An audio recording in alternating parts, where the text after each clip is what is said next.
Coming through, coming through. Okay, welcome to Sit and See. I'm Dr. Jared Jones. Research specialties are ancient systems of meditation, the cognitive science of meditation, Buddhist philosophy, and the philosophy of science.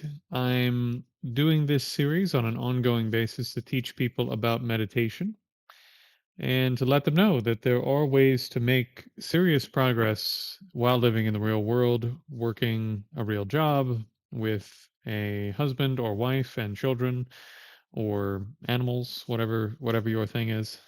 My wife and I have a dog.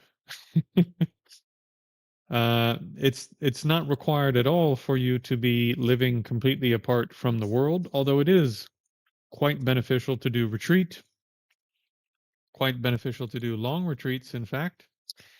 And of course, I support that as well, and do quite a bit, well, as much as I can, to support monastic communities and Buddhist monasticism in particular.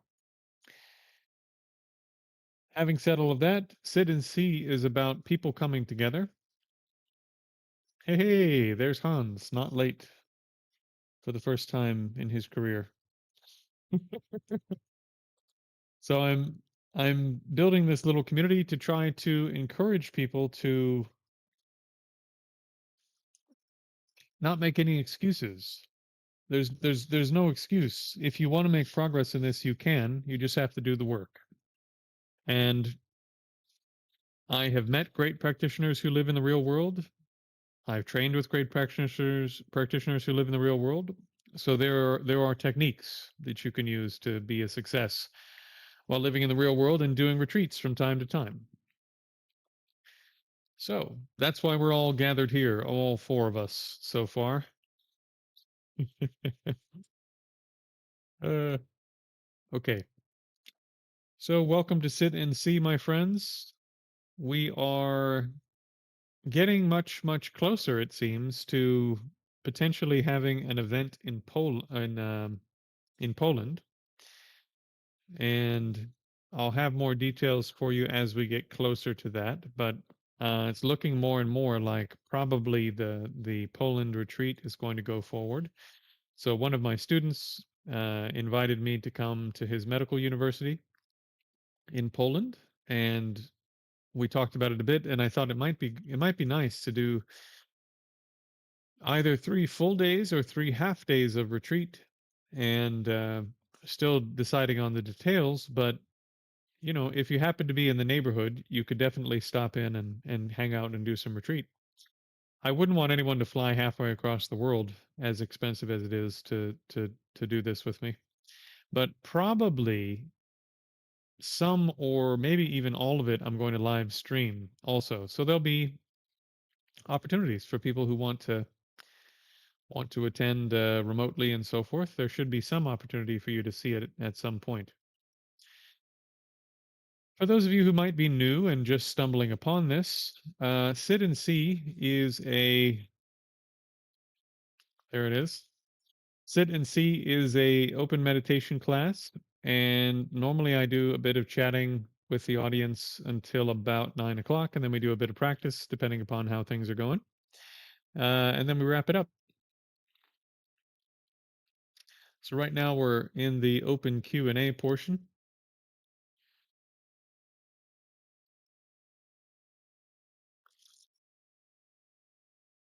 Hello, Earth.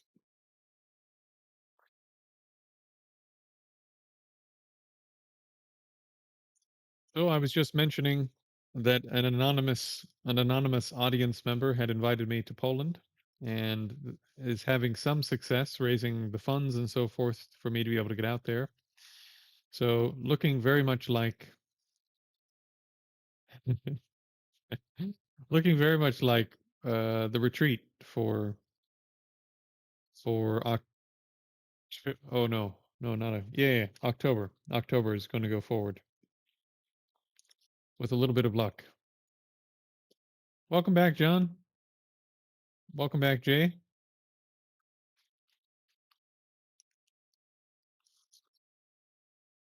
Thankfully, John, I don't claim to be enlightened, so I don't have to justify all of my behaviors on the basis of being an enlightened person. If I did, I'd be in big trouble. Big, big trouble. Okay. Do we have questions about meditation and your personal practice? If not, I'll just carry on telling you what's on my mind until we hit about 9 o'clock. Oh, somebody did send a question by messenger. Uh, maybe I can answer that one. I call myself a doctor. No, I am a doctor. I have a PhD. That's what happens when you get a PhD. You put a little DR on the front of your name. If you don't believe me, you can call Roehampton University in London and ask them if Jared Jones got a degree in Buddhist philosophy and the philosophy of science from Roehampton. You want to feel some Lohan palm? This is what it feels like.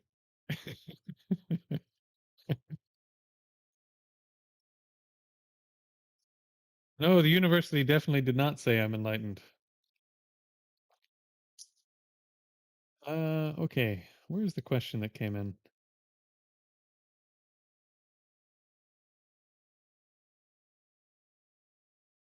Ah, okay. Yeah, this is a bit personal.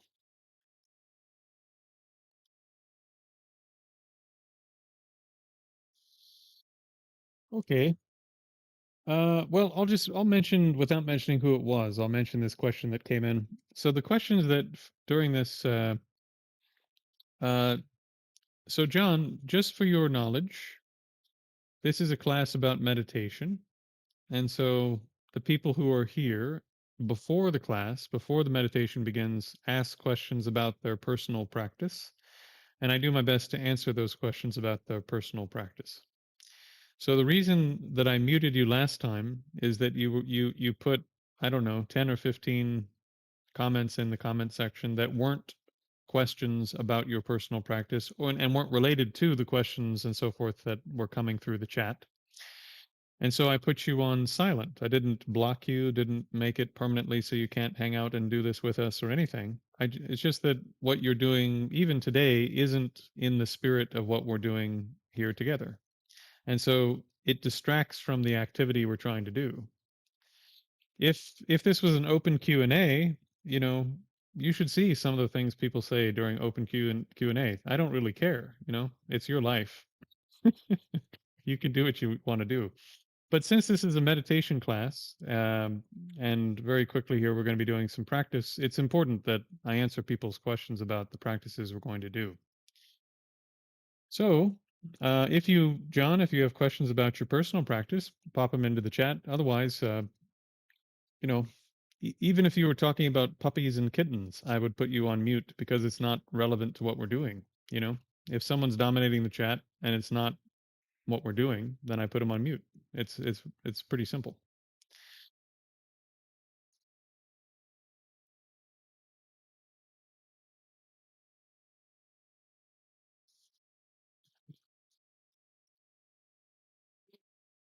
Oh my goodness. Okay. Uh, purple. So I've said this on a few occasions, my friend, not to you, but to some other people. Um, in this class, I do my best to not turn it into an open Q&A because if I open it up to every issue under the sun, then very quickly it becomes something different. Uh, it becomes something very different than what it's intended to be. So I'll answer this one today because I don't think you've ever asked a question like this in this class. But I try to keep the questions directly related to your personal practice on the cushion today. You know. And now that we have John's permission, we can continue. Thankfully, I was worried that we wouldn't be able to get John's permission tonight. And next, it'll be the Terminator. The Terminator will show up. I know, no problem, no problem. Uh, Why does a being like Mara need to exist? I don't know that Mara needs to exist. It's just a part of the Buddha's experience, according to the canon, that there was a being. Mara was a young deva who hadn't been a deva for very long, had been recently reborn into the deva realms. And actually, if you read the canon closely, there's not just one Mara. There are a number of beings who basically don't want to see other beings make progress and get out of samsara. So this is part of the canon, and then sometimes there are even not even devas, but sometimes there's, I think, yakshas also that are mentioned in this category. So that, like, there's a lot of, basically this becomes a catch-all category for beings who don't want you to make spiritual progress. And furthermore, since you have internal things that don't want you to make spiritual progress, your delusions, your own mental issues, right? These are then begin to be referred to as internal maras, right?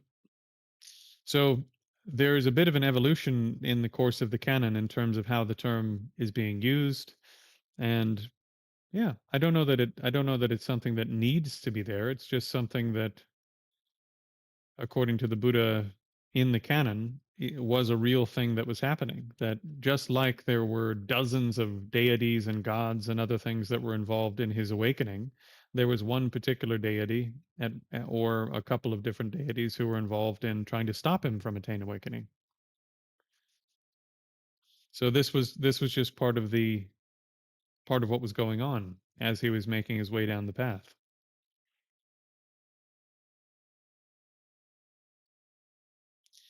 So Luck asks, when will we be doing longer practice together?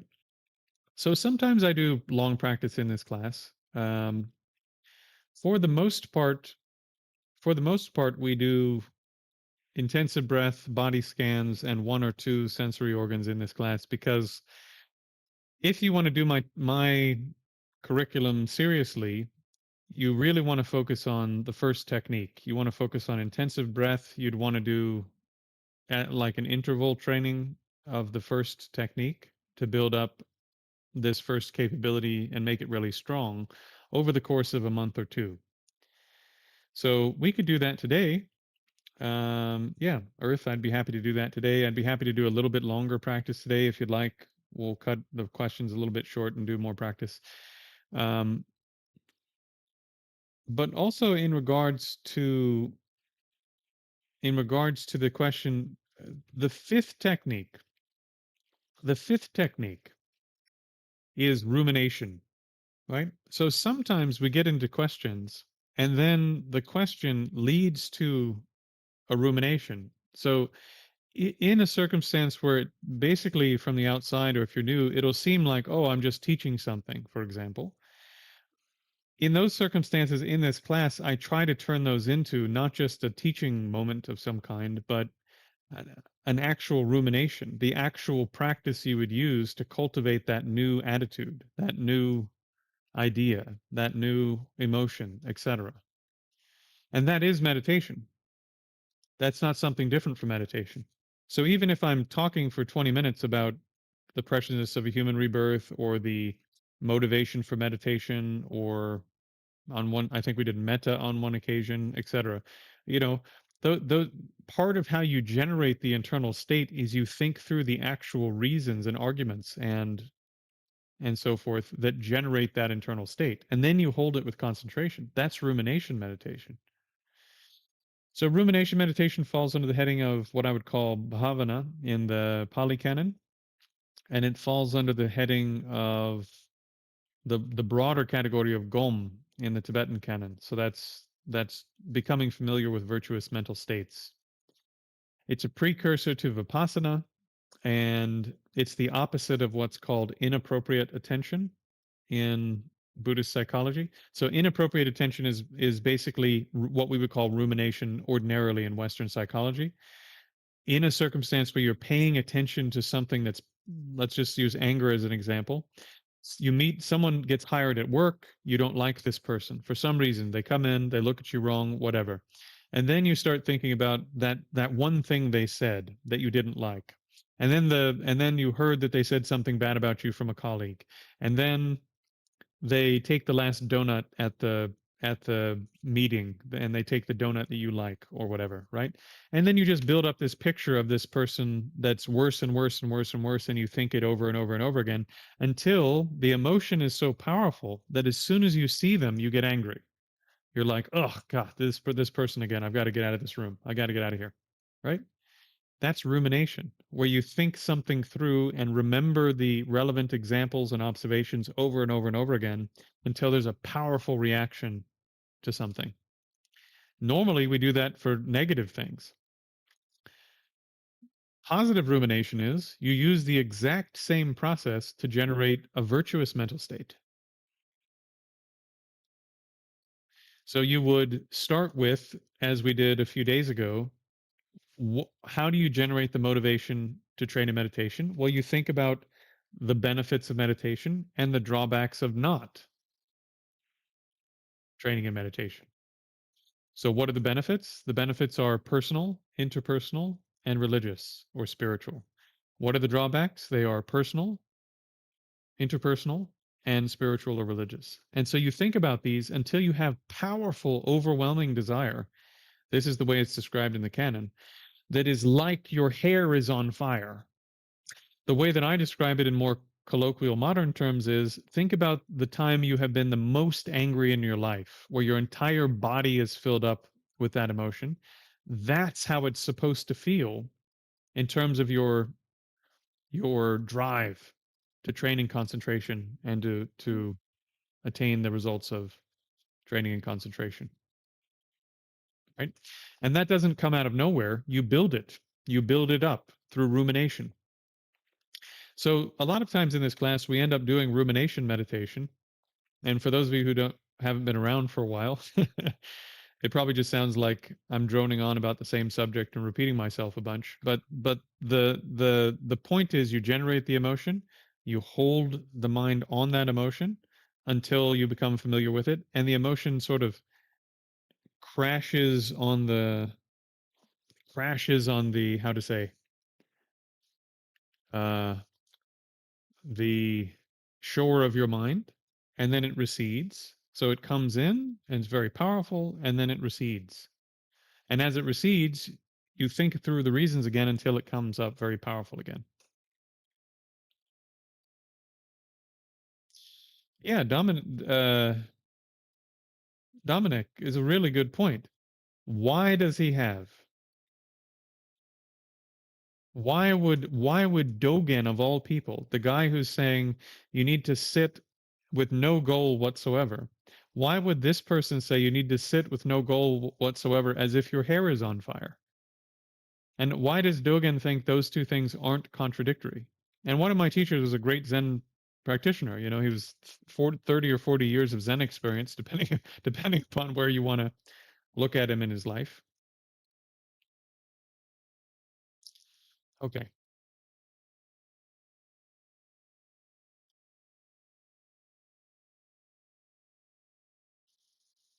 John asks why we should meditate. I actually did a video on this, John. There's been a huge amount of research on meditation, and there is virtually no area of your life that is unaffected by meditation training.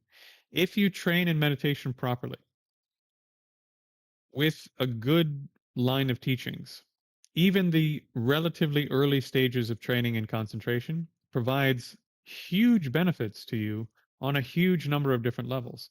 If you have chronic pain or acute pain, you not only do you get more pain tolerance from certain types of meditation, but you also gain a condition where the body feels less pain. So you can manage your pain symptoms. If you have anxiety, if you have trouble sleeping, if you have ADHD, if you have bipolar, if you have a huge number of different conditions, we've done the cognitive research, and training your mind can benefit to some degree a huge range of abnormal types of psychology. So there's no reason to even mention whether or not it's going to benefit you if you don't have an abnormal psychology. So huge, huge, huge benefits to training your mind.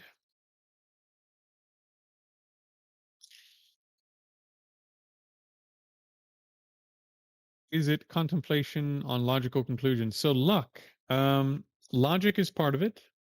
Part of it is trying to find examples of things in your life that really do trigger emotion in you when you think of them.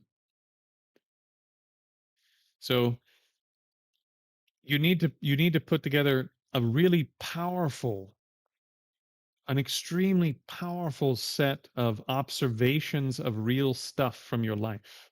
Stuff that you care about, stuff that if you didn't have it, you would do what it took to get it back because you really want to have it, right? This is why I say think of personal reasons, think of interpersonal reasons, and think of religious reasons so that you've covered everything. For example, uh, if we were ruminating about why should you meditate, which is actually John's questions here, also, if your mind is out of control, you're going to hurt your interests also. Isn't that true? As a general principle, when your mind is less under control, has way more anger, way more lust, way more envy, way more arrogance, isn't it true that you end up conflicting with your own interests on top of conflicting with other people's interests, which is the second one, right? That people you would prefer not to hurt, the ones you love, the ones that are close to you, your parents, your husband, your wife, your kids, your family pet, whatever, that because you have all these problems mentally that are out of control, that you end up hurting all these people that you and other beings that you actually would prefer not to have hurt. And because of your personal weaknesses, you end up not capitalizing on opportunities you could have capitalized on. You could have capitalized on opportunities that would have benefited all these people you care about, and you didn't do it because you were too weak. You were too weak. You couldn't get it done. You didn't have the willpower. You didn't have the strength. You didn't have the stick to itiveness. You didn't have the what do they call it? Long suffering, right? You didn't have the ability to stick with it when it was tough and boring. You can develop all these qualities through training your mind. Furthermore, all of these religious systems, besides a couple of the Abrahamic ones that are a little bit more recent, say you need to have a mind that's more trained if you want the final goals of religious life. You need to have an interior life that's controlled. And not just controlled, but filled with virtue. So you don't get that either. You don't get the highest results of spiritual life if you don't have a trained mind.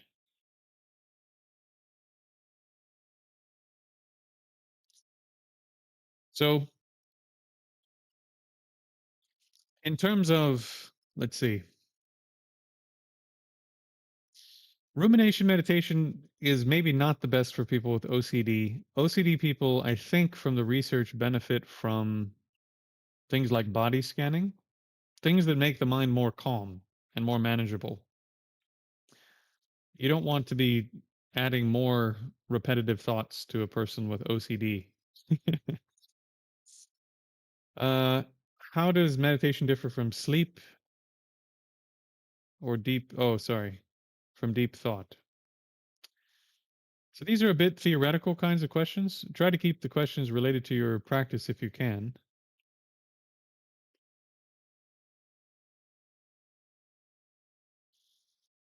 Rumination meditation is very much related to deep thinking, just deeply thinking something through.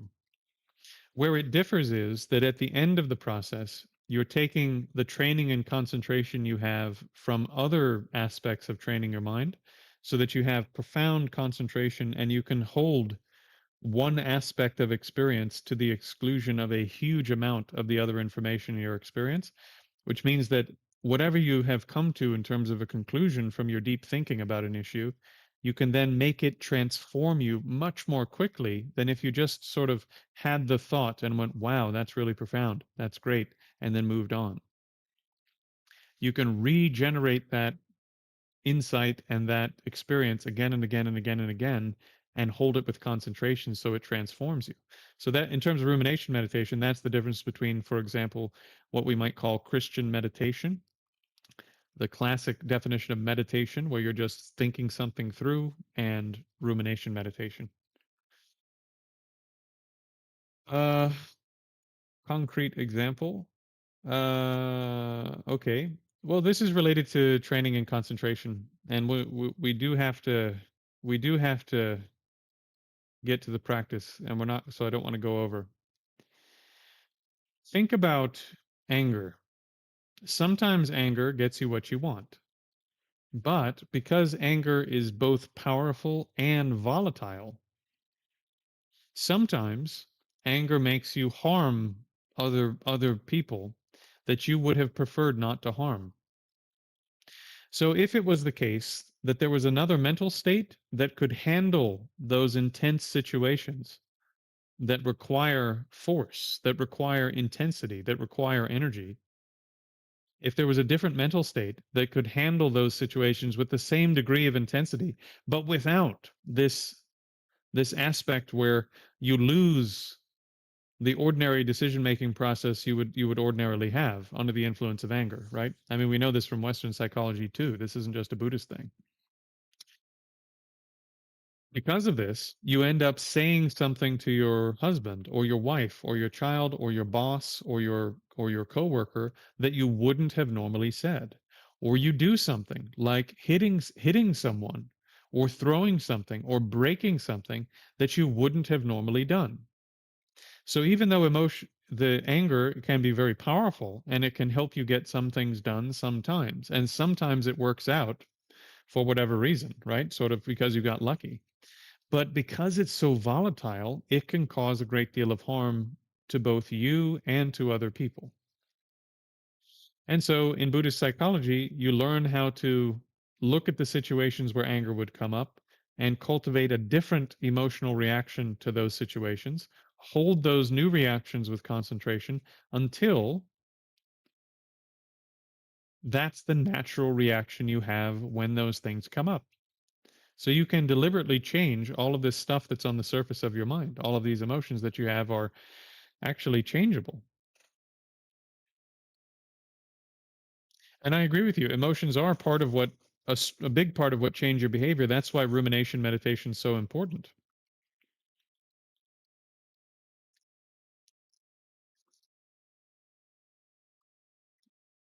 Well, without going into so much detail, John, again, so this is meant to be about your personal practice, and doesn't sound like you have a personal practice yet. And I'm probably not going to convince you to take one up at 9 o'clock on a Tuesday afternoon in the London time zone. But consider it like this, right? A lot of samurai were great Zen practitioners and tantric practitioners in addition to being great martial artists. They didn't just walk onto the battlefield in a life and death situation and let people cut them in half. Do you understand? The principles of training the mind and in terms of needing to do things that are extremely difficult even at the edge of life and death, this has already completely been tested out in real life. This isn't a theoretical discussion. If you train your mind, you can become an exceptional person in terms of expressing aggression in the most difficult circumstances there are. But the reason you're expressing that aggression has nothing to do with being angry. It's because the situation requires aggression, not because you're pissed off. If you were pissed off, you're going to end up doing things there that, I mean, this is where things that violate the Geneva Conventions come from, right? Because people hate the enemy. They're angry at the enemy. And the hate and the anger causes them to do all of these things they wouldn't normally do to another human being.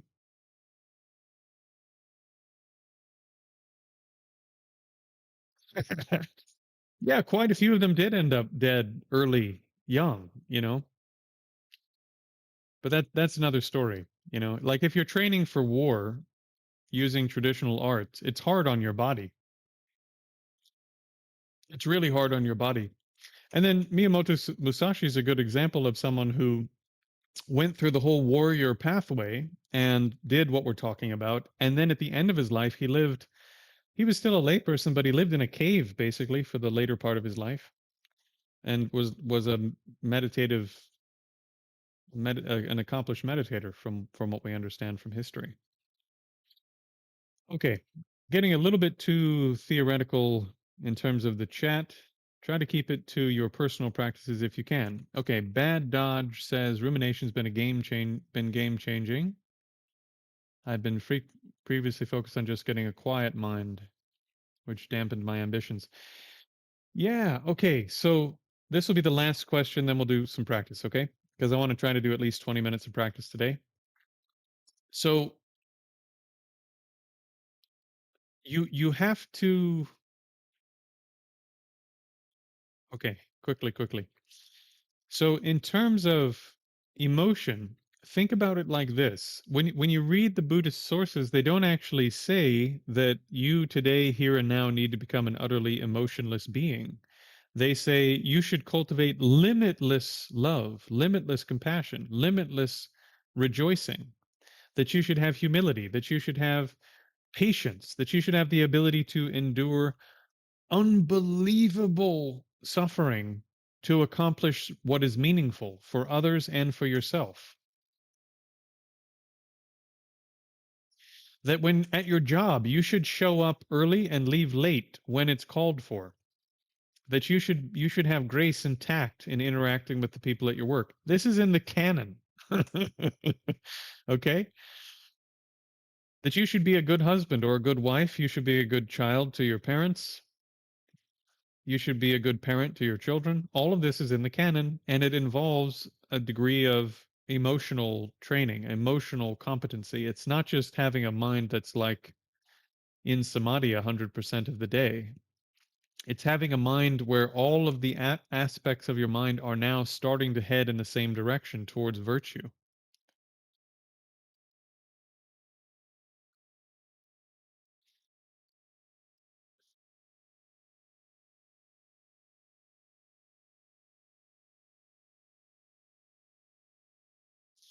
So, if you want, for example, to be able to, as I've covered in previous. Hey, John. I'm going to say this for the third time today, and it'll be the last warning, my friend. If you aren't asking questions related to your personal practice of meditation, then you have to keep the chat clean. Otherwise, it becomes a free for all, and the people that want to ask questions don't ask questions or get distracted by what's happening in the chat, which is against what we're doing here. So happy to answer your questions as I've already demonstrated, just like everyone else. But that please do keep it to your personal practices. Okay. Silent asks about the progression of meditation. Okay, I can quickly address this, and then we'll do our practice. I think I have time. Okay, so in terms of progression, if you read the Bhavanakrama, there's 9 major stages to just training and concentration. And then once you have concentration, then there's a new practice you can do called vipassana. So you need full concentration with all of the qualities of a highly concentrated mind, which includes a degree of stability that sounds superhuman, combined with a degree of lucidity that once again sounds almost superhuman. And then using that stability and lucidity, you then can do analysis of how things are and come to viable conclusions about how things exist, in particular, how you exist as a being. This is the big project of Buddhist psychology. Um, Having then come to conclusions about how you exist as a being, you can also come to conclusions about how other things exist. And those conclusions won't simply be sort of personal opinion. Those will be, how to say, those will be ultimately based upon direct insight into how things are because of how you've set up the mind to collect that information. So, in terms of progression, you go through the first 4 stages of training and concentration, which have to do with distraction, that your mind won't stay where you put it.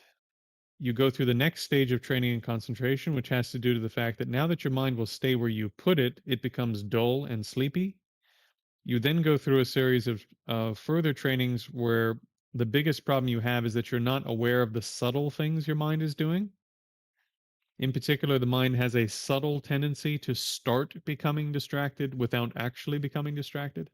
And your mind has a tendency to not be absolutely stunningly, vibrantly lucid in its cognitive engagement with the objects of its experience. So, to overcome those last two problems, you have to have way more awareness of what the mind is doing and what the mind is like than in the earlier stages. So that's the general progress of training and concentration. Once the concentration is perfect, the final problem you have is that you've made your mind so good at applying antidotes to problems in concentration that it starts applying antidotes when there aren't problems. So it's almost like a boxer, right? Whose their nervous system is so queued up that when somebody starts to move like this, they react, right? Even though the punch isn't coming, they react. So this is called over application. And then finally, the last bit is that you're just not familiar with it. You're not familiar with a perfect state of concentration, so it takes a long time. Uh, it takes a long time to make it so that it's effortless to remain in that state. Once it's effortless, it takes a while longer for it to become, how to say, sort of fully naturalized. Once it's fully naturalized, there are other signs that arise in your body and your mind that are quite obvious. And those signs indicate that you've attained full concentration. With that full concentration, you can then do full vipassana.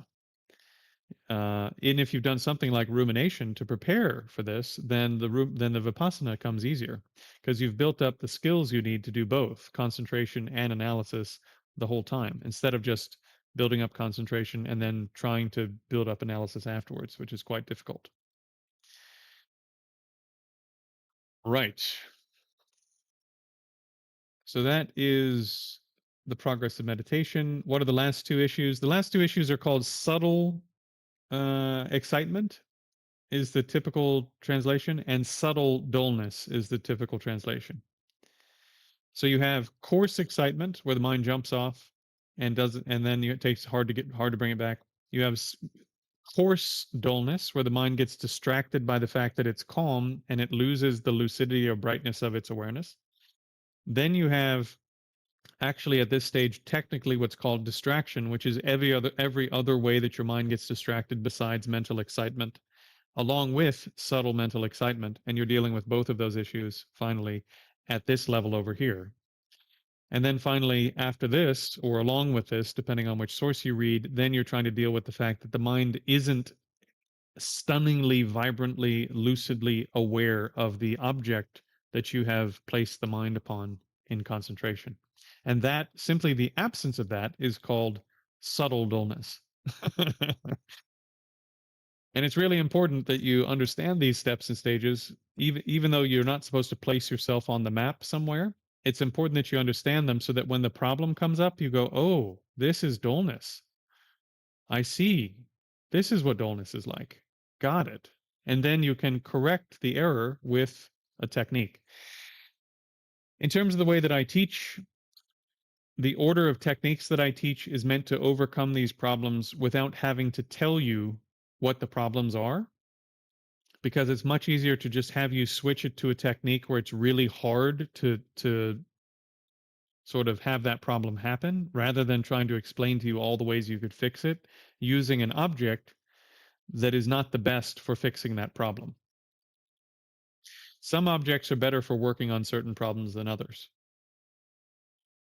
So if you're doing if you're doing breath practice, breath is really good at the first four stages where distraction's a problem, according to the great texts, but terrible at dealing with dullness, mental dullness.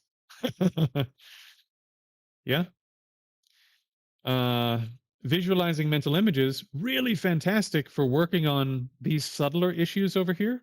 If you're visualizing a mental image and using that as the object, really great for working on subtle problems, because when there's subtle changes in the mind, there's subtle changes in the object. So it gives you really good feedback on how well you're doing. So that's one approach, but that's not the way I teach. Another way that helps is, for example, just to tie it together, If you switch from meditating on an object to meditating on the subject, then you get much more feedback on what the mind is doing.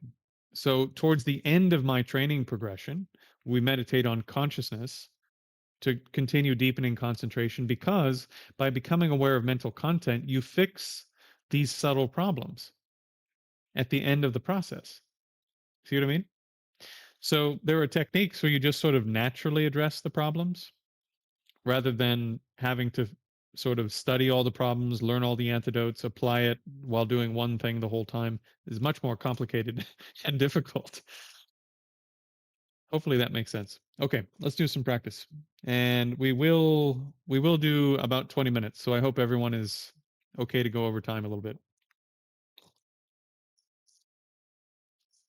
Okay.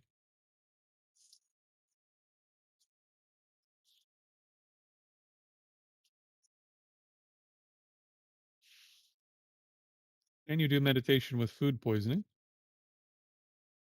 I mean, you can. I don't know if it'll lower your fever. Uh, it might make you feel a little bit better to do body scanning because it can help with pain. But if you're not feeling well, best thing to do is get some rest. Try to recover. Okay. All right, friends, let's do some practice. So let me see. If you all don't mind, I think I'll sit on my cushion today.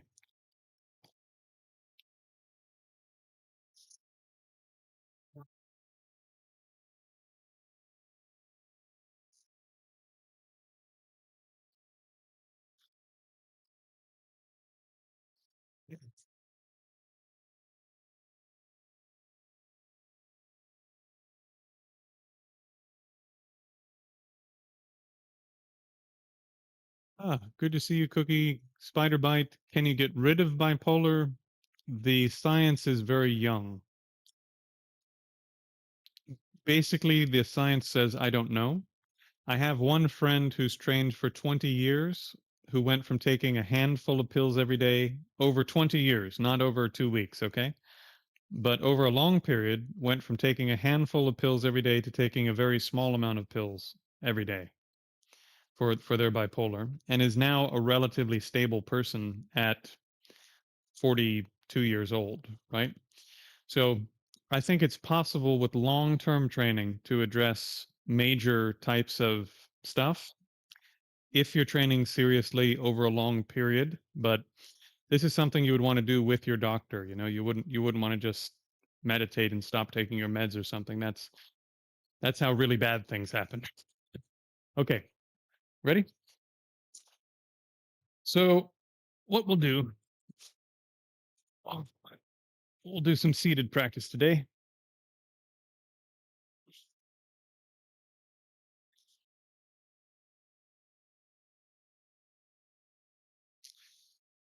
So what I would recommend is,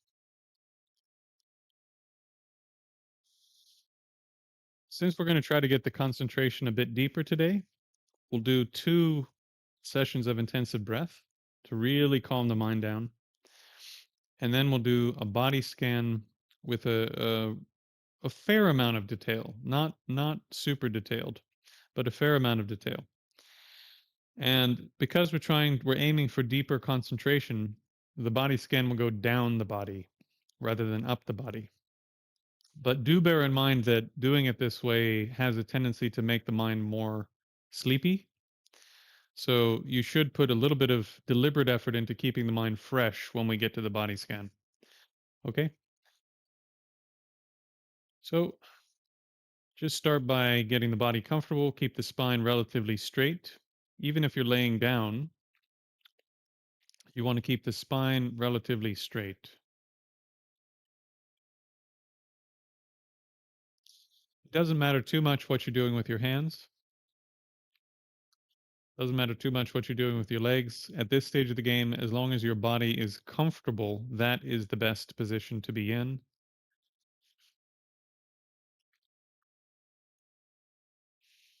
So place the attention on the sensations of breathing near your nostrils.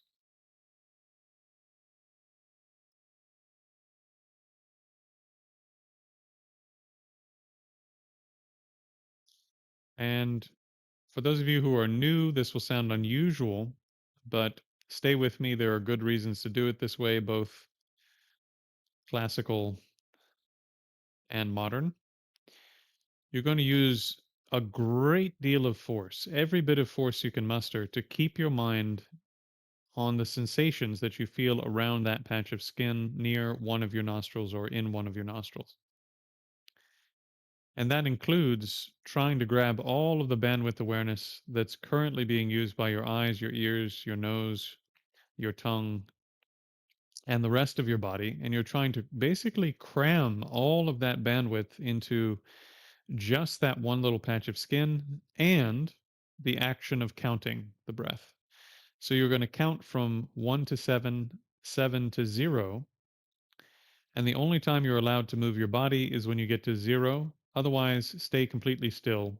It doesn't take that long to go from 1 to 7, 7 back down to 0. So you can do it. Okay. The main problem you're fighting right now is that your mind won't stay where you put it. So I'm trying to give you every advantage to place your mind on the breath and to notice when your mind has left the breath. So give it a go. When I say begin, don't don't delay, don't sort of fiddle around, don't adjust your posture. Start right away, right? Your mind should come right when you call it. So 3, 2, 1, begin.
Take a short break.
Okay. Place the attention on the breath.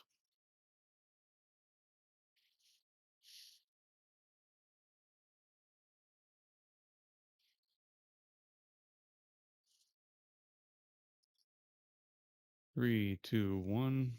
Begin.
Okay.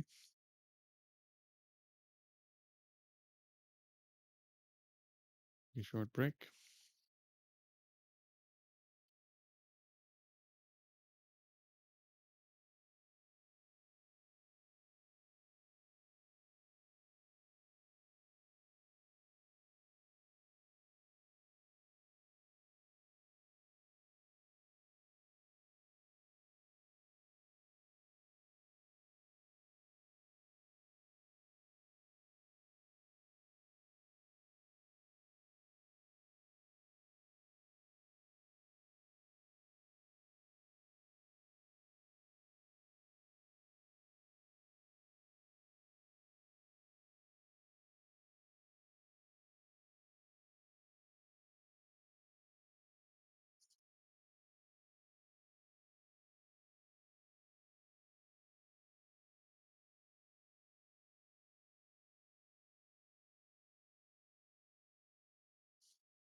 Place your mind on the crown of your head,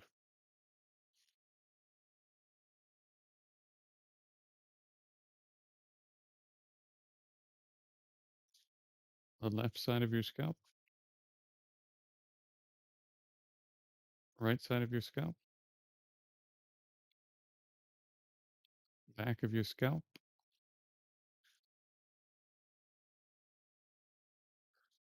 and your forehead,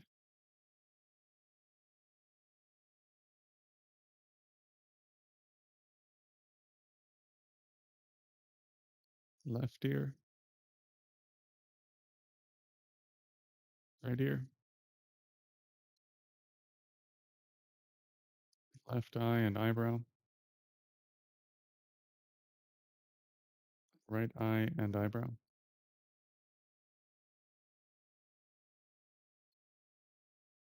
nose,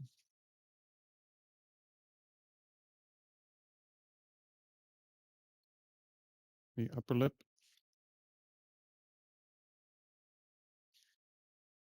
the lower lip and chin.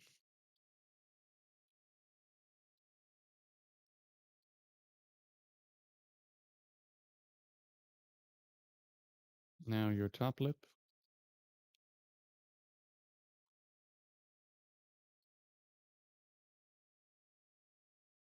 your bottom lip,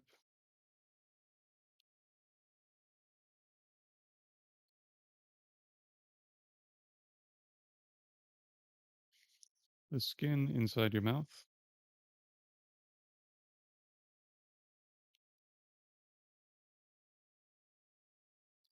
teeth,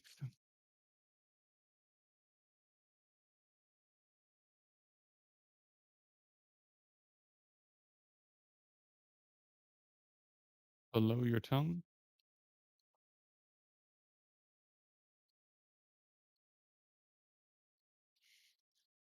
the roof of the mouth,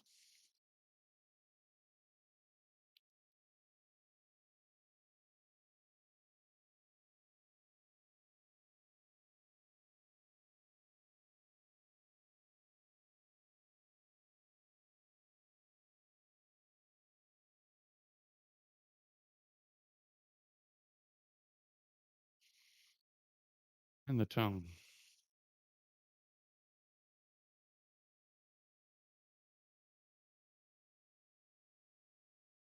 throat,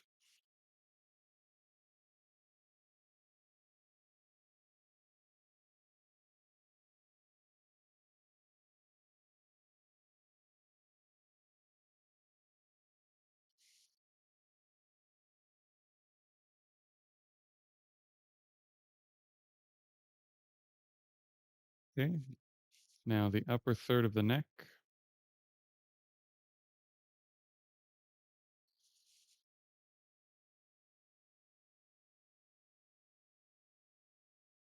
middle third,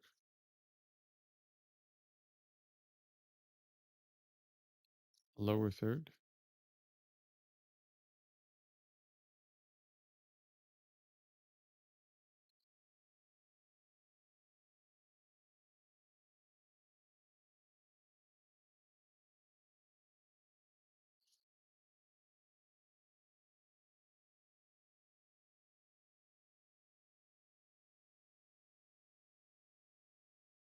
top of your shoulders,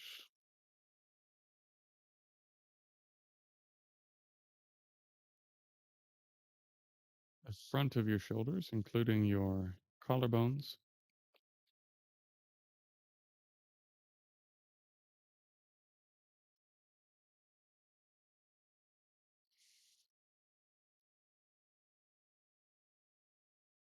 sides of your shoulders,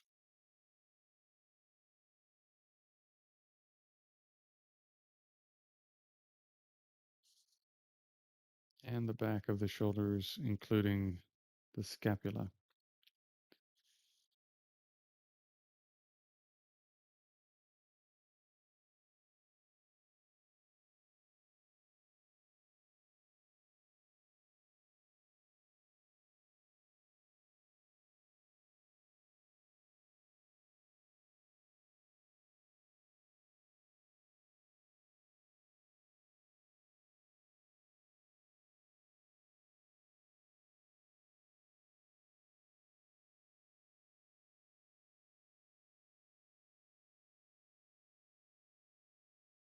Armpits,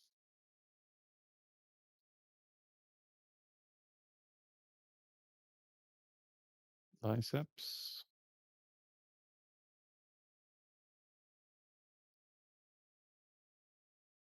elbows,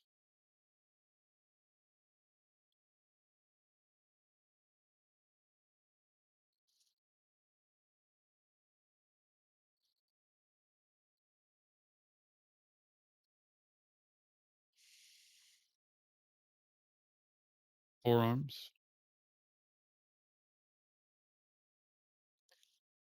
wrists,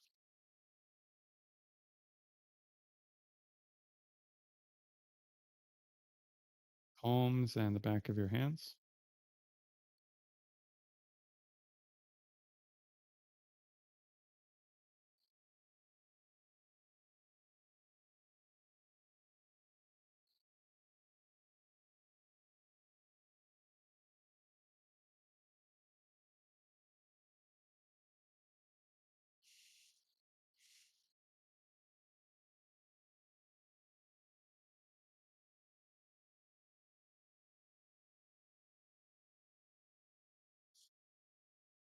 and your fingers.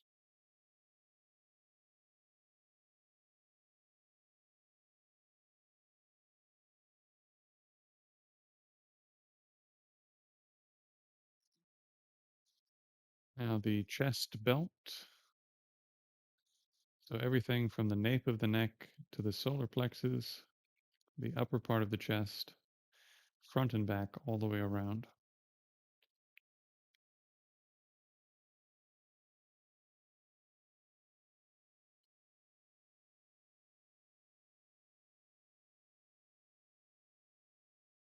The diaphragm belt.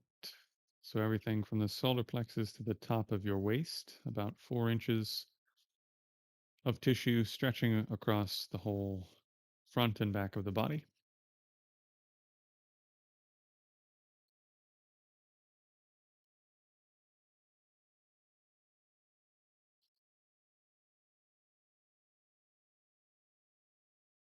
And the waist belt. So that will be from the bottom of the diaphragm belt to the top of the pelvis.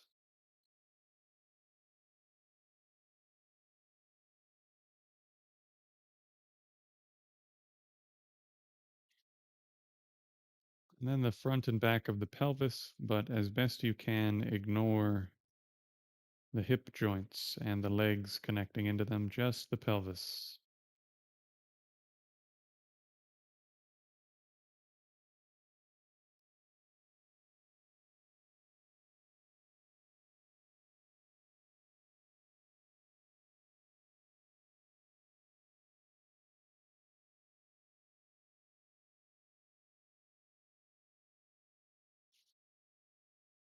Squeeze the awareness into the tailbone.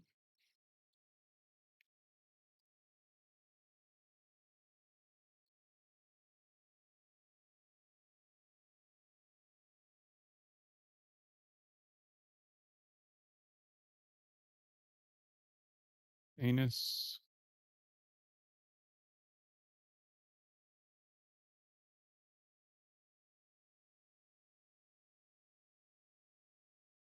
perineum,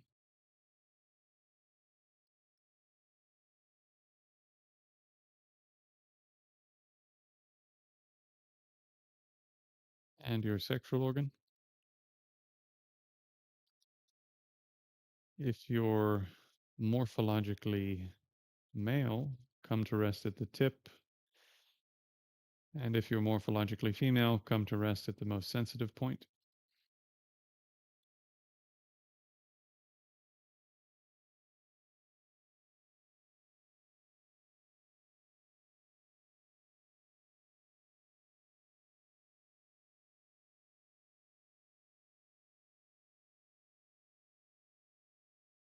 I'll move back across that same line, coming back to the tailbone, and then find both hip joints.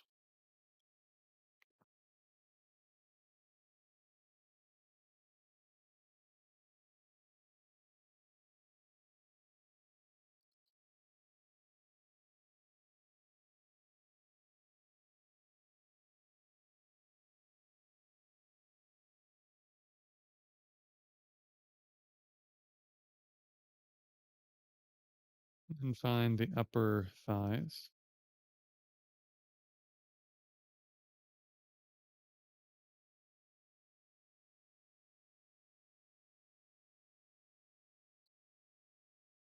lower thighs,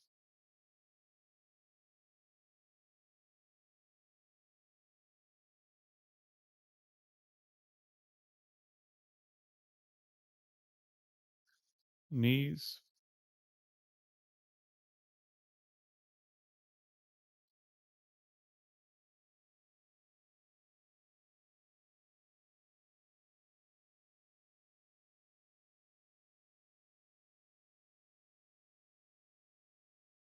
calves,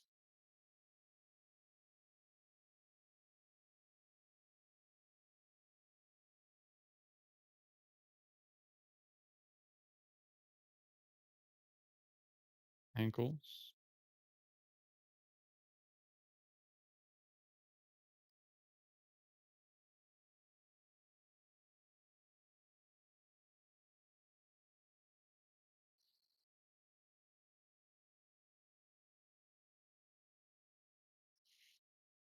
heels,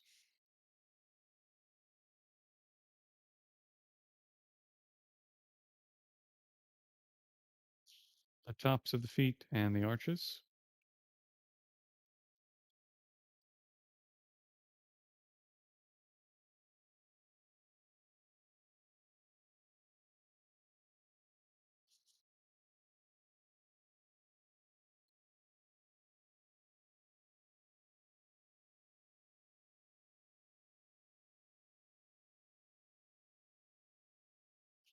balls of the feet,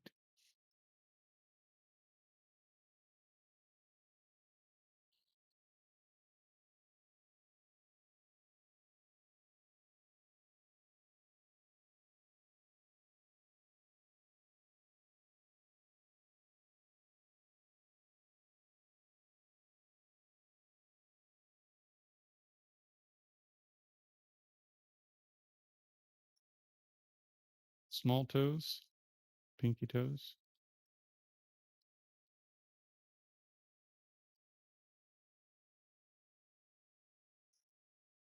or fourth toe,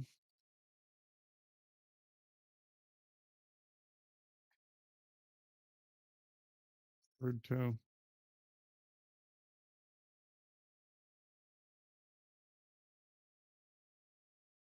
second toe,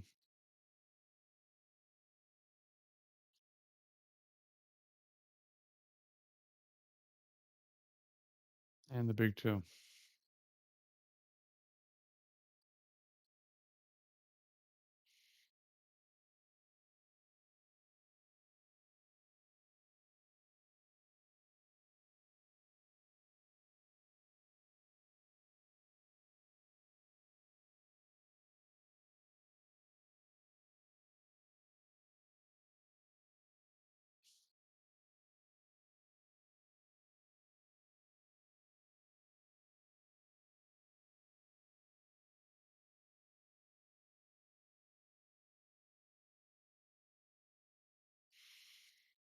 Okay.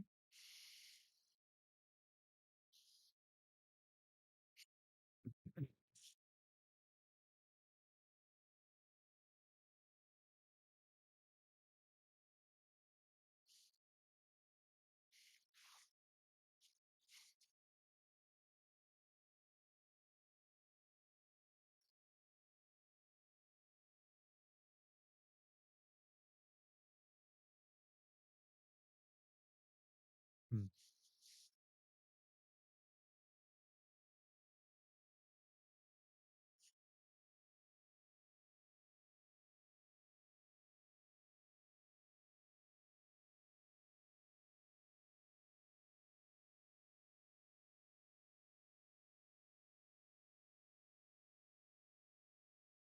Questions?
Uh, yeah, your pets have to get used to you doing your practice.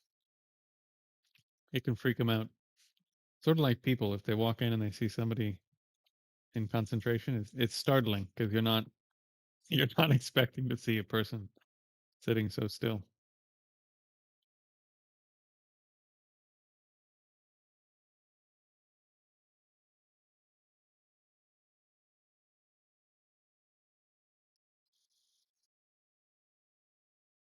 Okay. Well, looks like there are no questions. So I suppose we will wrap it up here for tonight.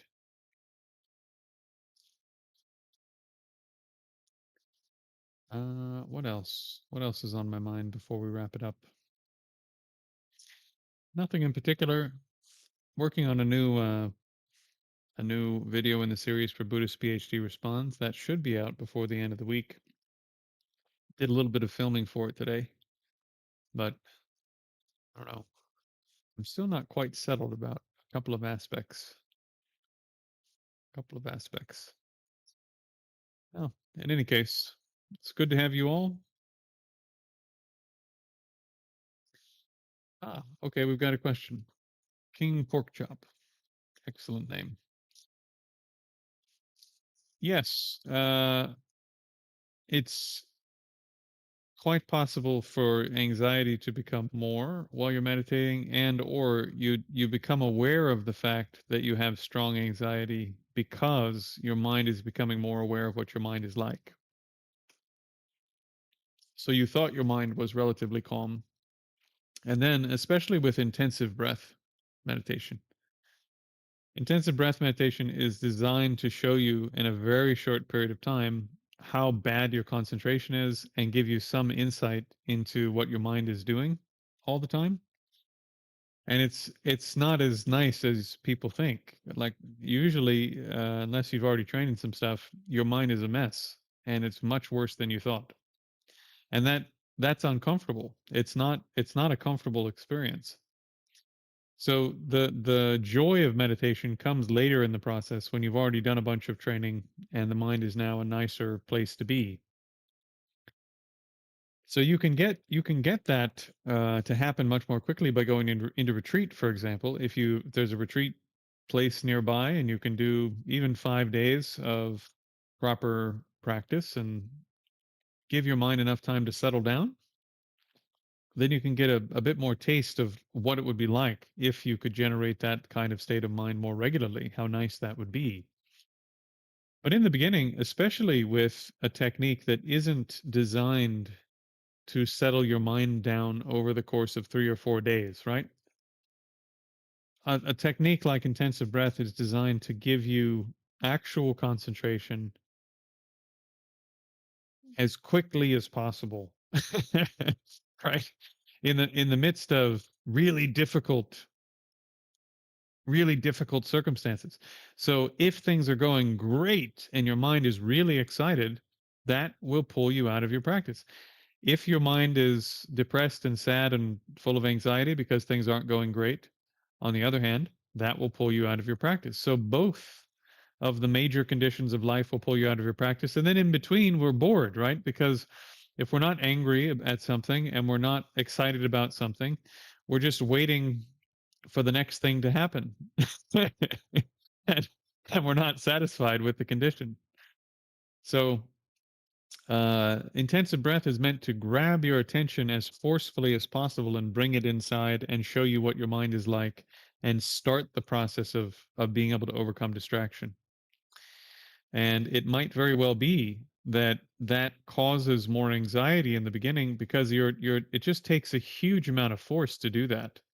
It also might be that your mind is already very anxious and you've never noticed how bad it actually is because you've never turned your attention far enough inward to see what it's actually like and how uncomfortable it actually is.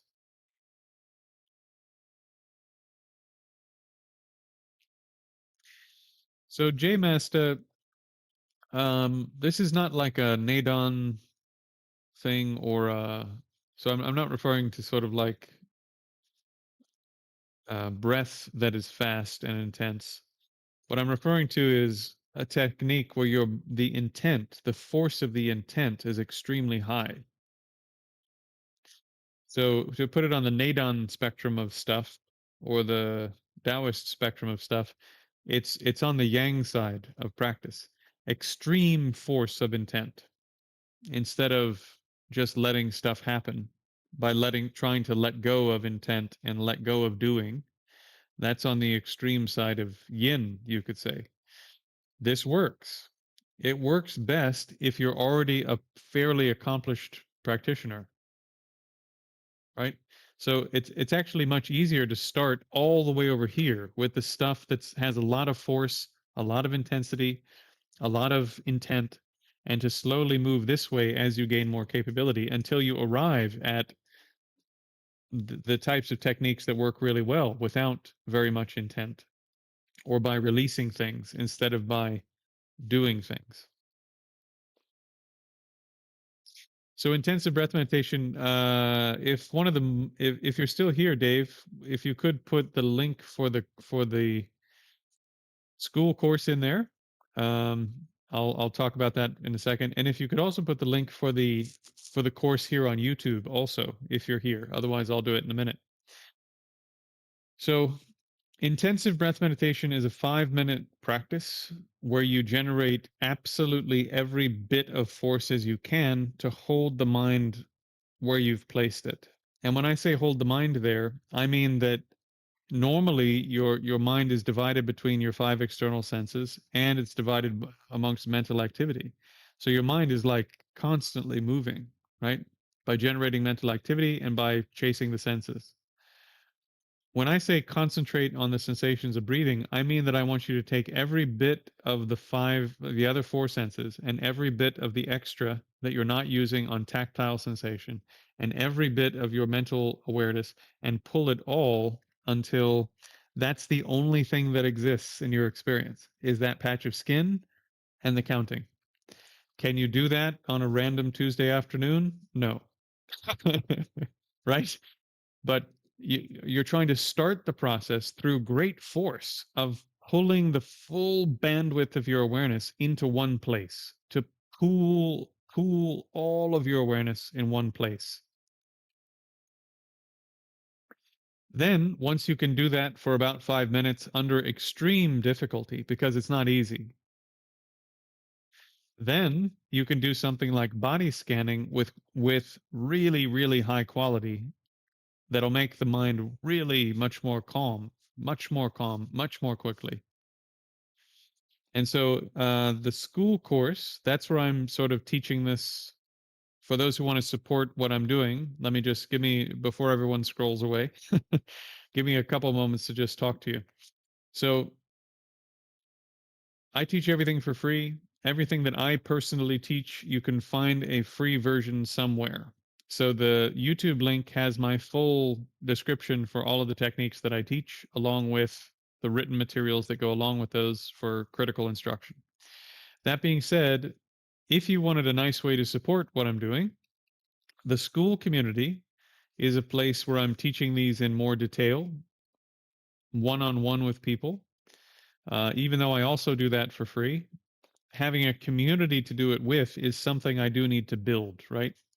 Because you need a community of people that are quite serious and committed. And the other thing is that in the school community, the people that are there largely are one by one agreeing to this idea that when each of us needs to go into retreat for 2 weeks or 3 weeks or a month at some point, because I hope we all do some longer retreats at some point, that will share the financial burden of this.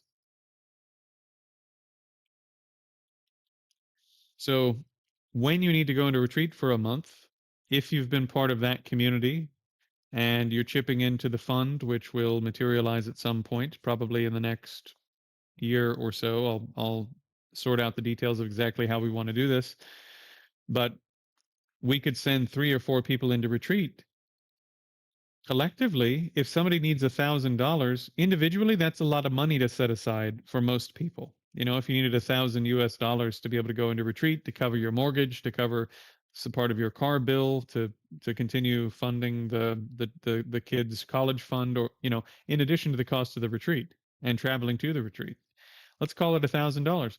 If there's 100 of us in the school course, for example, if there's 100 people, and we all agree we're going to support sending 3 or 4 people into retreat every month, okay, fine. Call it $5,000 we need a month. That sounds impossible, right?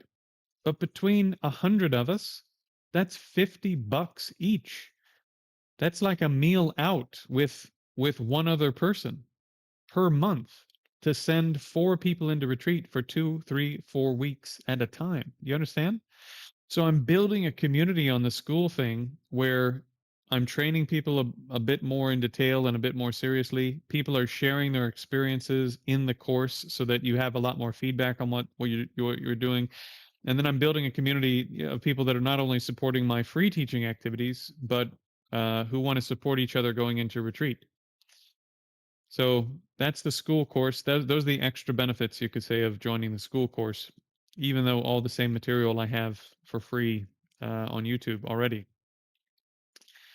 So having said that, if you watch the YouTube series on this, there's I think a 45-minute video or so on intensive breath. And the intensive breath practice, like you said, very strong will, very forceful mind, bringing every bit of force that you can to holding the mind in one place and pooling all the awareness in one place.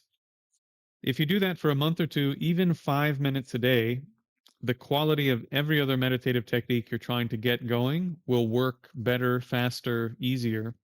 And then you have a tool in your tool belt for dealing with days where your mind is too excited or too depressed and angry and whatever else, or too bored. You can just brute force the mind into a relatively good state of concentration and then start whatever practice you want to do, your body scan, your Nadon, your mantra, whatever it is. So this technique has a couple of different functions. Hey, Dragon, haven't seen you in a while.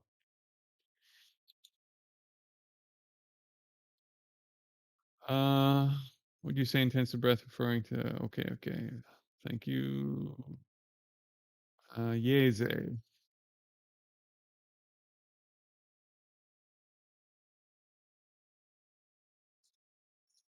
So Yeze, that'll happen with time.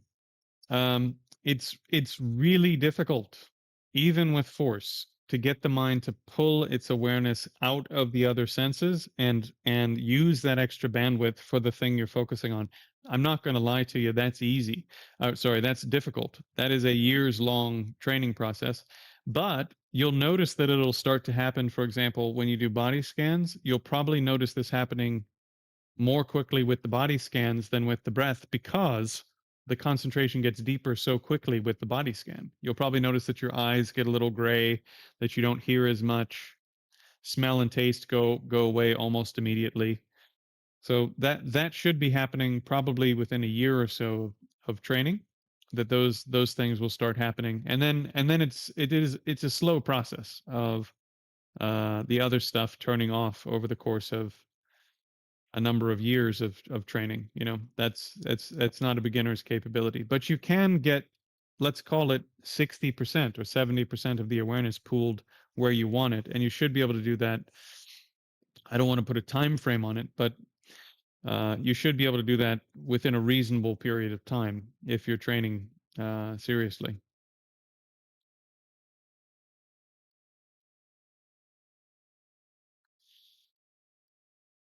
Transcendental meditation, Drugin, is really good. Um, in my understanding of the technique, which is basically a classical technique that you find in a number of different places, is that you verbally recite a mantra, and then you mentally recite a mantra, and then you move from mentally reciting the mantra into being aware of consciousness because you're reciting the mantra in your consciousness, right?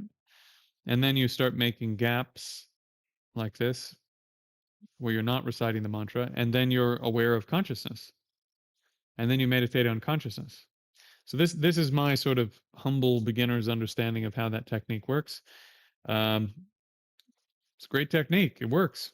You know, I think once again, if you were to add these other components in, that the process that you're trying to put a person through in doing transcendental meditation should probably happen more quickly, more easily, with less time, and should become more generalizable than that practice um, much more quickly than if you're just using the mantra approach only, because that'll take a lot of time. It'll take hours a day probably, and it's hard to generalize that training to other stuff, because if you're mentally reciting that mantra while you're trying to have a business meeting or something, or walk down the street, and you're reciting it with a lot of concentration, you'll bump into stuff. You won't be able to track the conversation.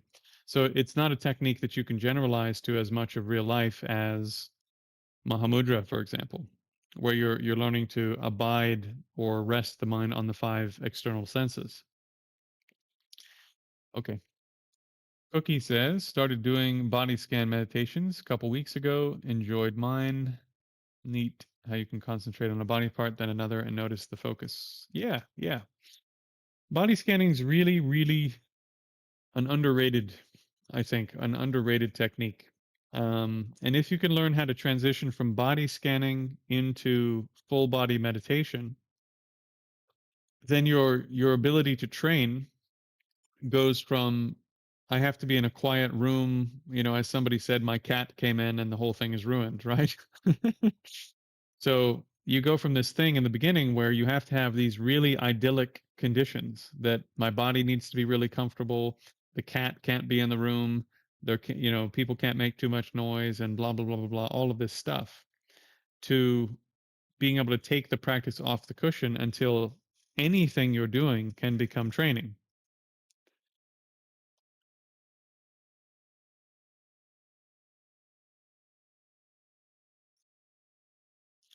So like this, the way that I train people is we go from intensive breath to body scanning in a standing position, to body awareness practices while moving, to full body meditation, seated, standing, walking. I'm skipping a couple steps in there, but then to meditating on the other senses also.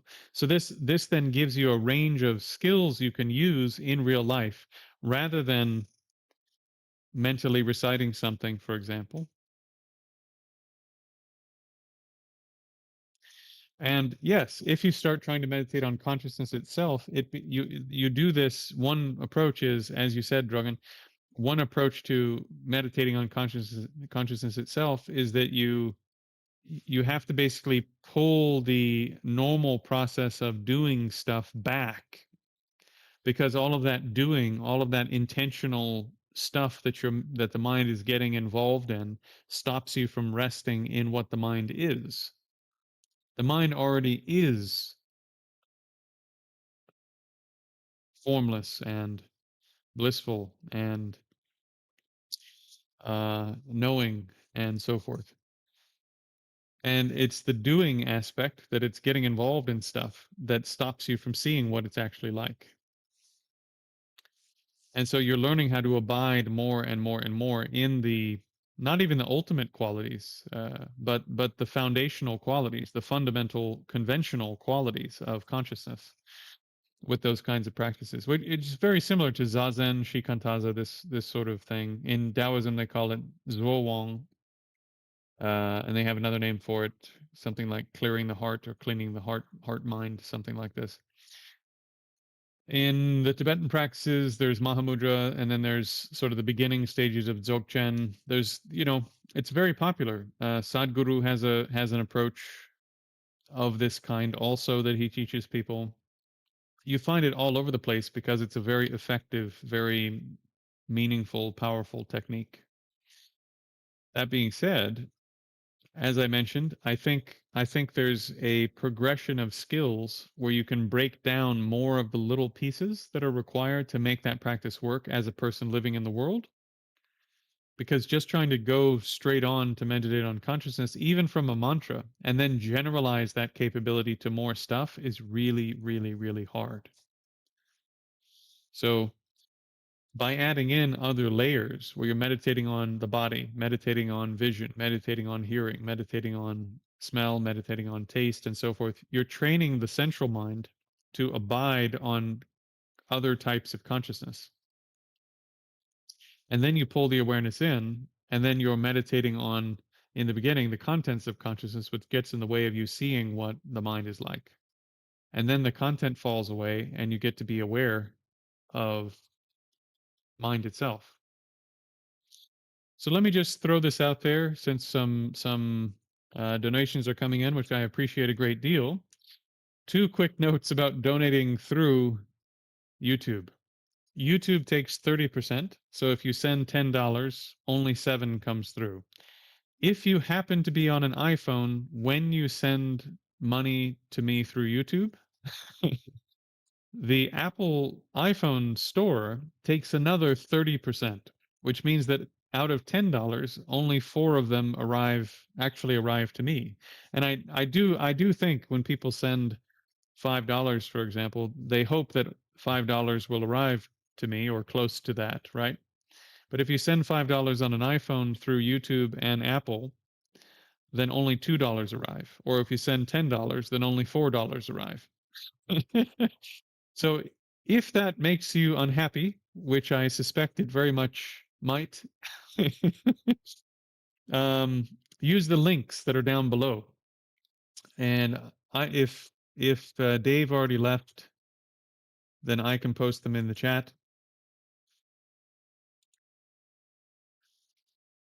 So you can use this, or you can use this. And then virtually 100% of it goes to me instead of a whole bunch of it going to YouTube. Okay. As fun as it is to see it all come in on YouTube, because YouTube really does a great job of making it look really awesome. Uh, but unfortunately, they just take a huge amount of it, and if it goes through an iPhone, almost none of it, not almost none of it, but relatively speaking, a very small amount of it actually makes it to me, which I know you guys don't like, and I don't like either.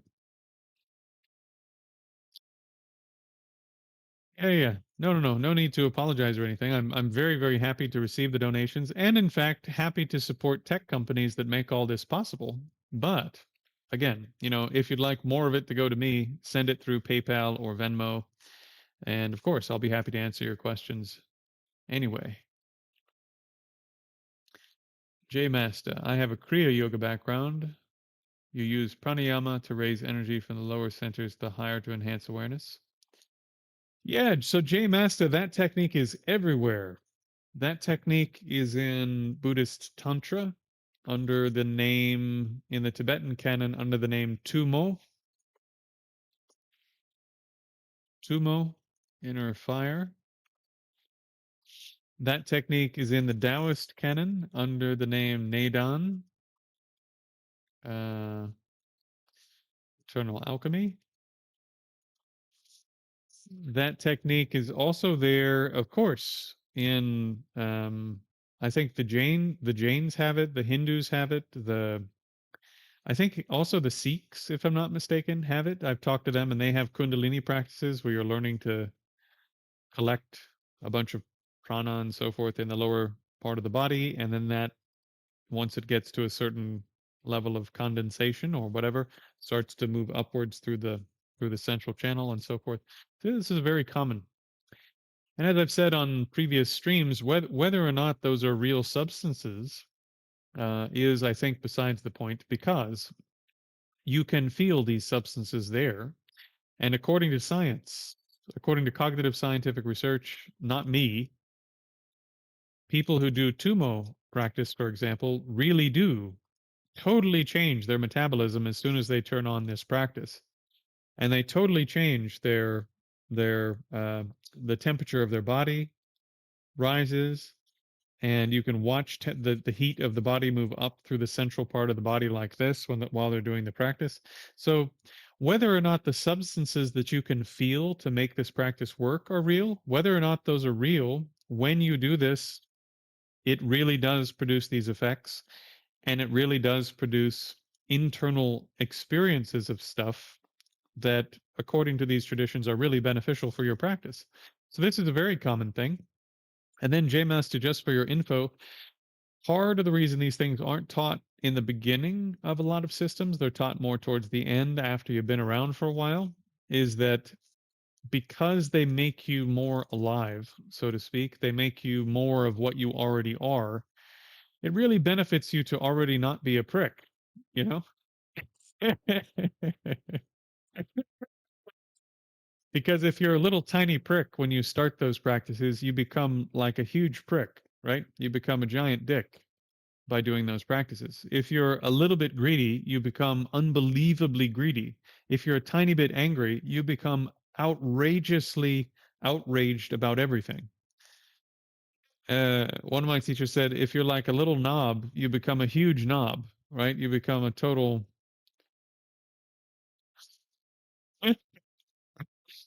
So it's these practices are fantastic if you already have good character, training, lots of positive, virtuous mental states that are swirling around inside your mind all the time.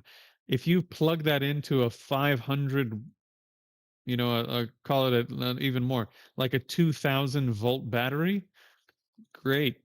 But if you plug your disturbed, screwed up mind into a 2000-volt battery, not only is there the chance that you're going to screw up your nervous system because you don't know what you're doing anyway, but just giving all of your delusions and nonsense more power probably isn't a good idea, right?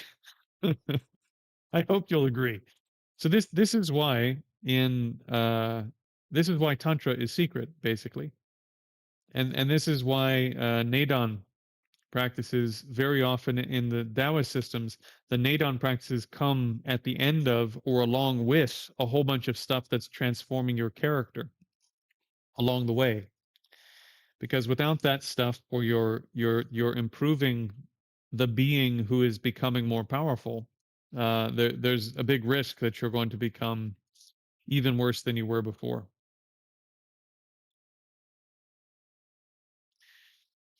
Okay.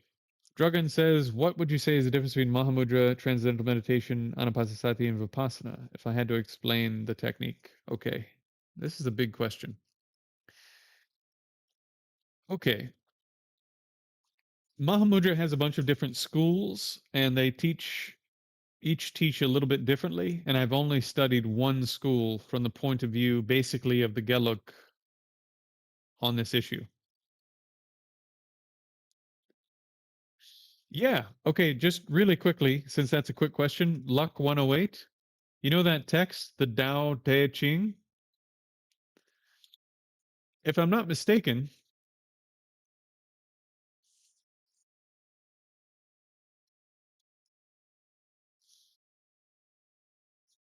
the second word, yeah, here, I'll put it in the chat.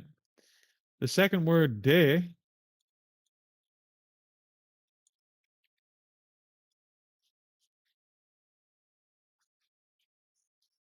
this word means virtue. It means virtue. It's your character, your integrity. So the classic about your integrity and character and the Tao is one of the most fundamental texts of Taoist training. Right? So the two things you need to do are pursue the Tao through all this stuff that is there and have virtue. Those are the two things, right? And actually, some of the early versions of the text, I've heard through one of my teachers, that the characters are reversed. So it's the De Dao Jing. It's the virtue Dao classic, not the Dao virtue classic. In other words, you need the virtue to get the Dao. Right? Anyways, it's a bit off topic, but I suspect that when the Taoists are talking about the Tao, they're talking about extremely subtle states of mind that where things become much more interesting in terms of ontology and metaphysics and other things. Um, One of my teachers, also on the Tibetan side, said he's pretty sure that the Tao is talking about the subtlest type of mind that we talk about in Tantra. And I suspect that's probably true also, because in Taoism, quite often you go from the Tao to emptiness. Likewise, in Tantra, you go from the subtlest mind to the emptiness of the subtlest mind, unified, right? So there's some overlaps there, and this isn't like some weird sort of thing that they came up with on their own. The Taoists were talking to the Tantric Buddhists in China for hundreds of years, so quite a few of them trained in both systems and still do. It's quite common actually to meet Taoists who are also trained in Tibetan Tantra by Tibetan Tantrics or trained in Chinese Tantra by Chinese Buddhist Tantrics. The biggest school of Taoism includes Buddhism, Taoism, and Confucianism under one roof. And when they train in the Buddhist part, they go train with Buddhists, not with Taoists who know Buddhism. They train with actual Buddhist practitioners. So, yeah, okay. So Mahamudra, lots of different things there to consider. I don't know if I can cover all of these in one answer.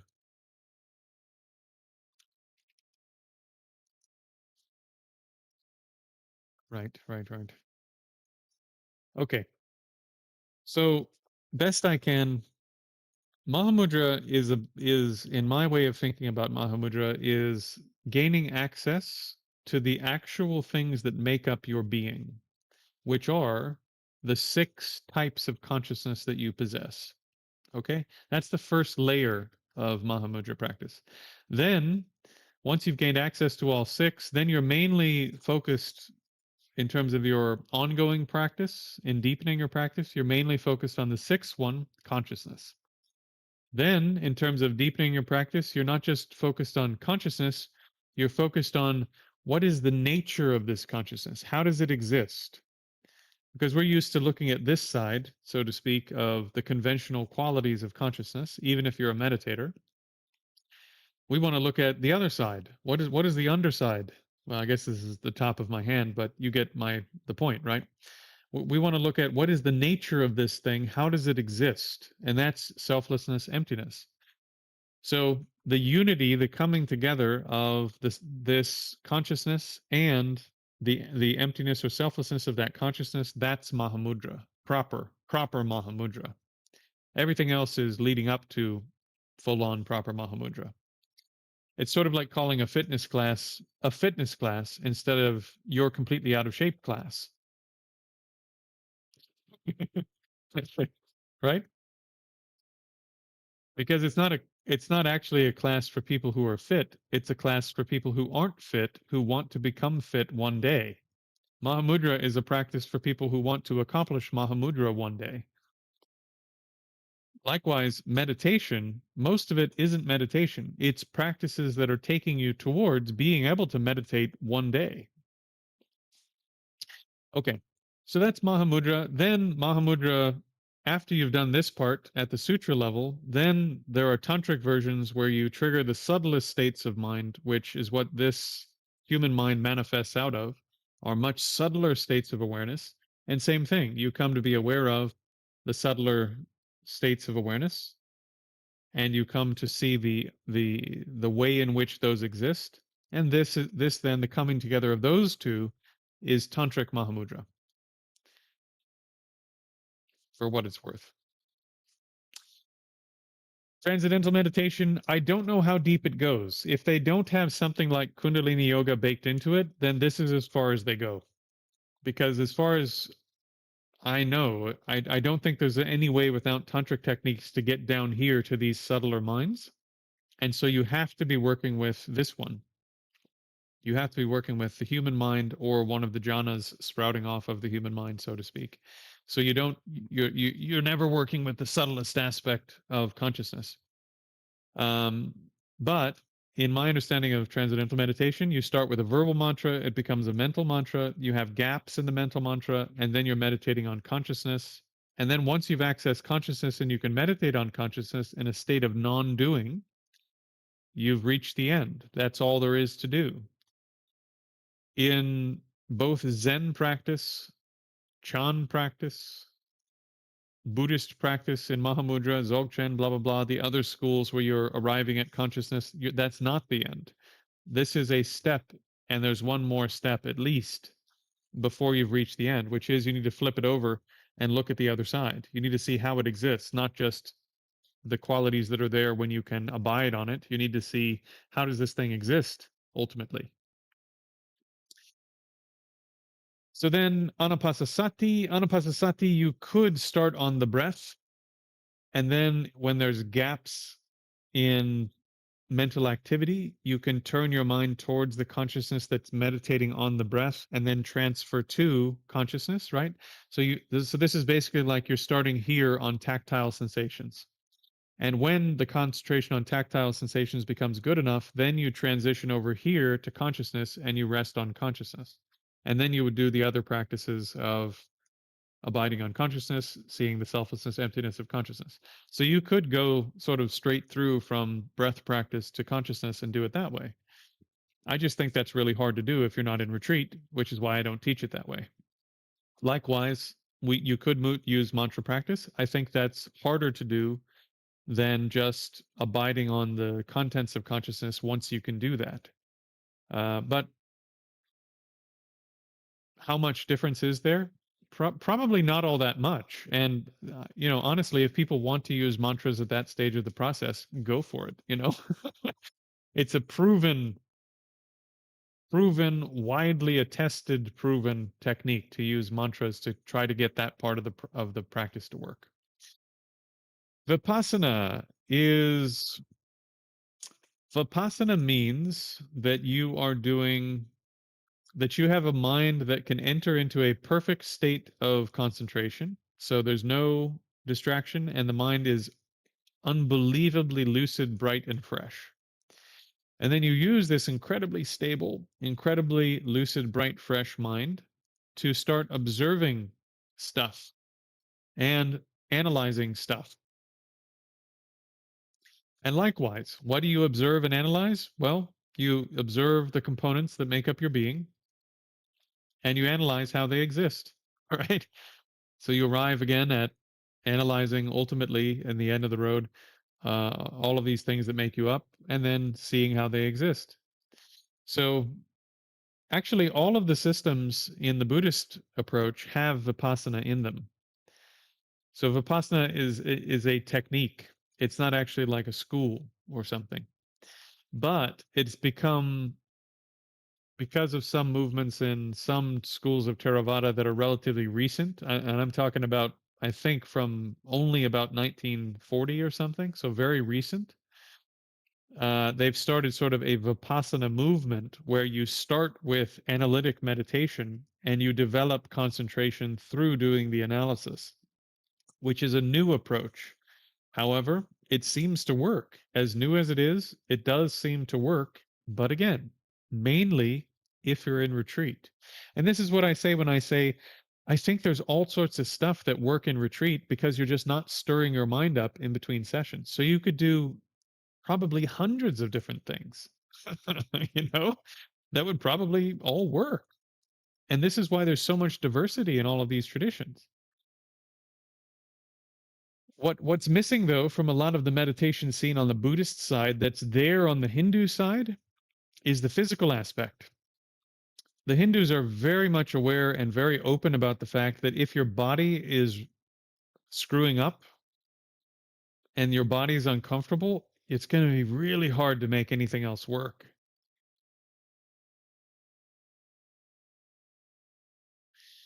So you need a technique that makes the body more comfortable, or techniques that make the body more comfortable. And then there's all sorts of other stuff you could do. You could do, like we were talking about, Kundalini practices, et cetera, that give you more life, more energy, more force in what you're doing.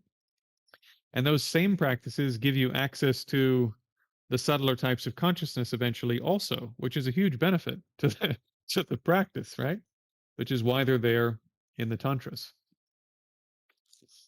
So what do I say about all this? I don't know. Uh,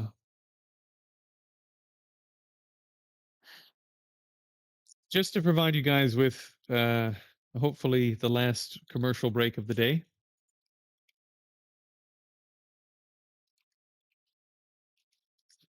So Lohan Palm is a Shaolin system that has a non-tantric version of these practices, right?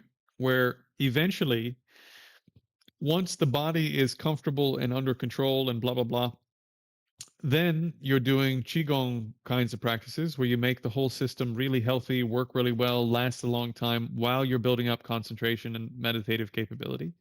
Then you finally, at the end of the road, you do neidan. You do essentially this practice shared in common with between Shaolin Buddhist practices and Taoist practices, where you're building up more life in the system. And this has the effect of ultimately giving you access to subtler parts of your consciousness.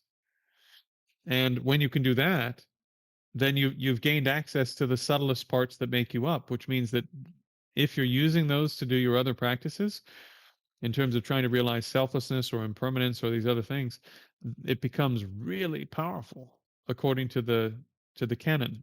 Using those minds makes everything else really powerful and really fast because they're subtle.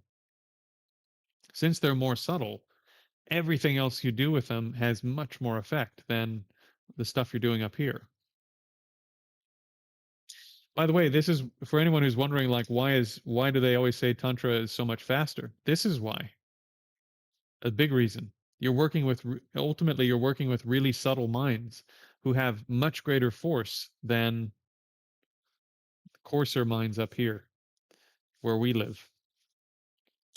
So, in the long run, good idea to do tantric stuff. Also, in the shorter run, good idea to have a body that works well because it'll be more comfortable so that you can do all the practices. Also, just food for thought. If you do something like Lohan Palm and make the body and the energy system and all this stuff work extraordinarily well, by the time 10 years pass and whatever, and you've studied in a proper lineage that has Tantra, if you want to do Tantra, the system will be really, really well prepared for those practices. See what I mean? So it's my humble advice to, if people like Jay Masta, where if you have an inclination to do something physical and you want to do the Buddhist route, add on the Buddhist part of the physical thing. And then it's the continuity is greater between those practices and the later practices in the same system or similar systems. Okay. Hello, sweet and sour. Blueies. Hello, hello. Side question. Of the things that turns me off from Western Middle Eastern beliefs is the tribalism that extends to patriarchy. Does Buddha express equality of spiritual practice?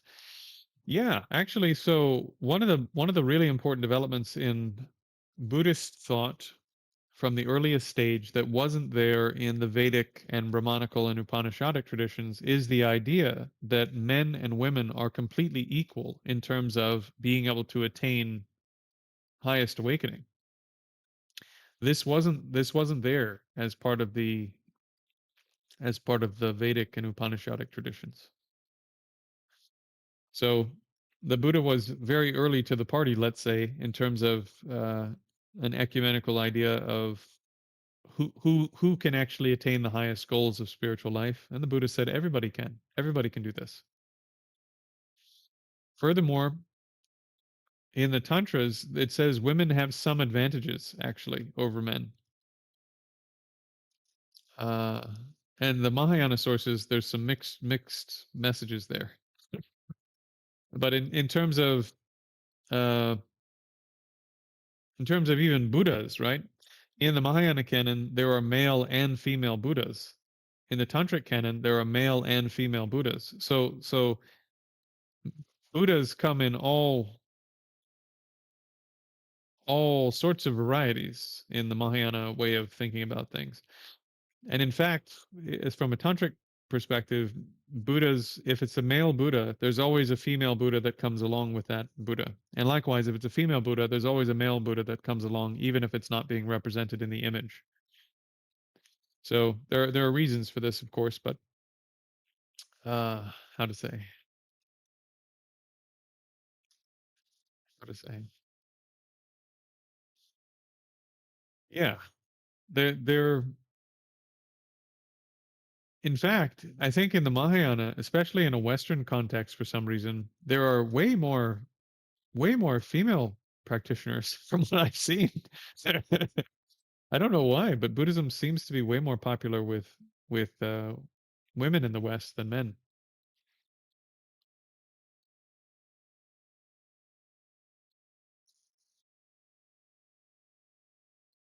Kirti, yeah, I know Kirti Rinpoche. Yeah, he Kirti Rinpoche taught one of my heart teachers, trained with Kirti Rinpoche.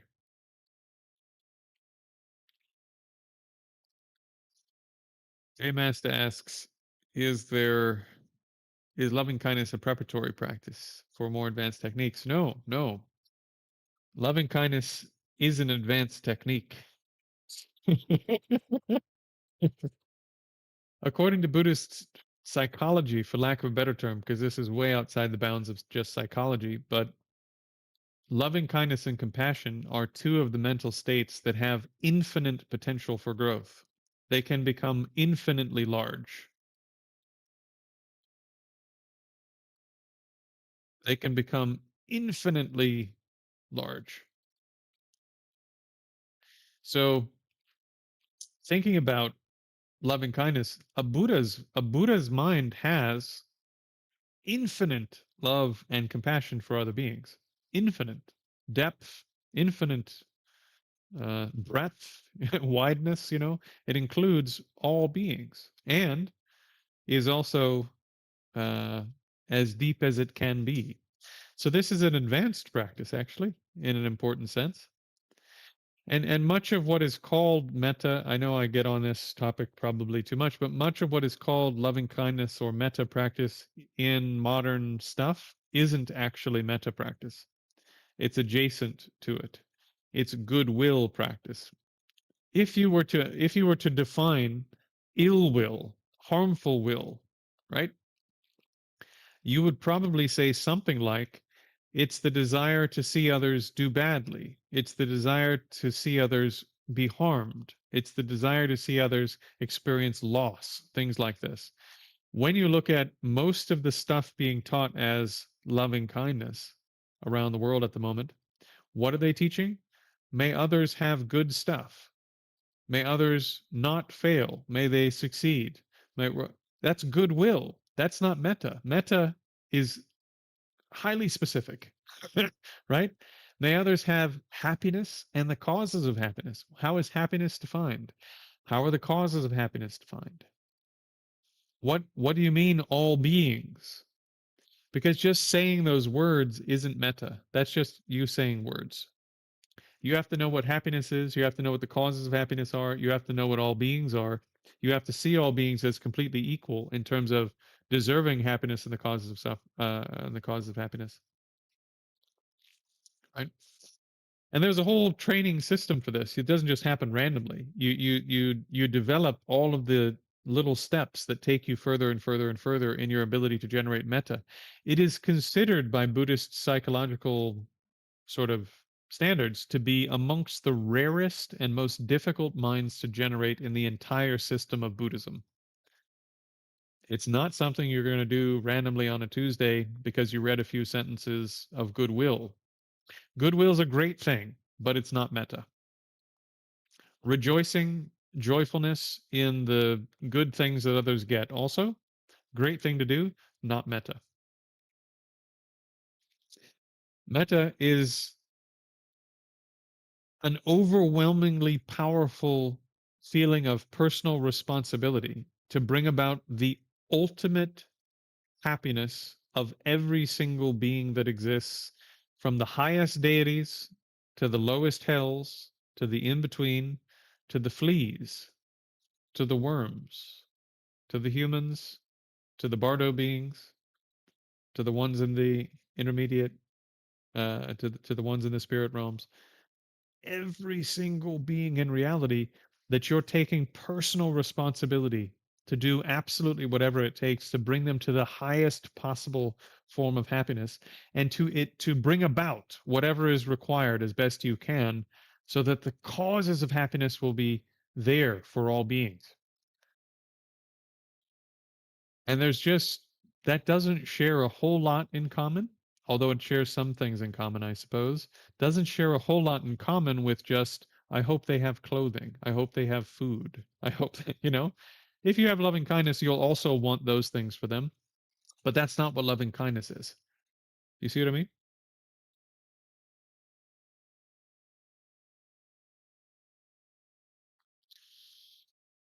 Okay. So there's a fantastic book for those who are interested in training in loving kindness called How to Expand Love. It's one of my favorites. And it has all the rumination meditations from start to finish, all of the rumination meditations that you develop one by one over the course of years. Let me put it in perspective quickly for those who it hasn't really struck you yet. There's a great scholar and practitioner by the name of Atisha. He was considered during his day, which I think was, when did Atisha live? I can't remember if I think it's about 1100. Uh, yeah. Yeah. Oh no, it's a little earlier. Okay. Yeah, so from 982 to 1054.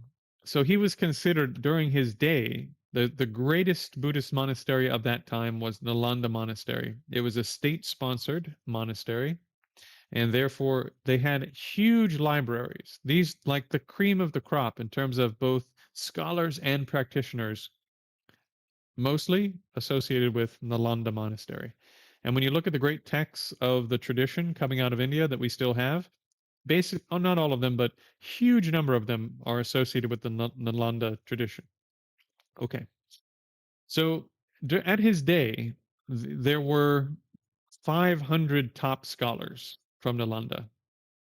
He was considered to be the crown jewel of the 500 top scholars of Nalanda. Having already attained that status, he went and he trained for, I want to get this right. I think it's 9 years. Oh, yeah. See, that's what I thought. I always think it's less because I'm shocked at how long it is. He traveled to meet one particular teacher, and he trained for 12 years, living with his teacher to generate a small number of mental states. One of them was metta. You need equanimity, metta, compassion, bodhicitta, right? These are the four that you have to sort of gain in order. But he spent 12 years training with somebody who had actually generated those minds in order to gain them. So this is not a casual activity. He did that, as far as we know, he did it full time for 12 years as a professional, so to speak, which would have been, I don't know, 8 hours of practice a day or something. These are not easy to gain. And he was already a fantastic yogi and practitioner and scholar. You understand?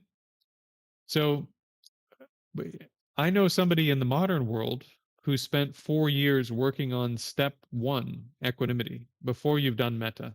4 years just working on this part. So one of his students, one of Venerable Atisha's students in Tibet, his top student spent, I think it was 17 years training in these same mental states: equanimity, metta, compassion, and bodhicitta, same internal states. I think he spent 17 years working on these mental states with Venerable Atisha.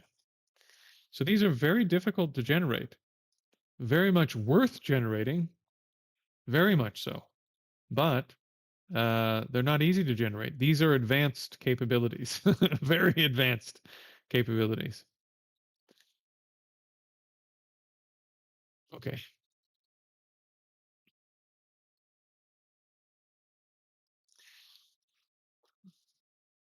Okay.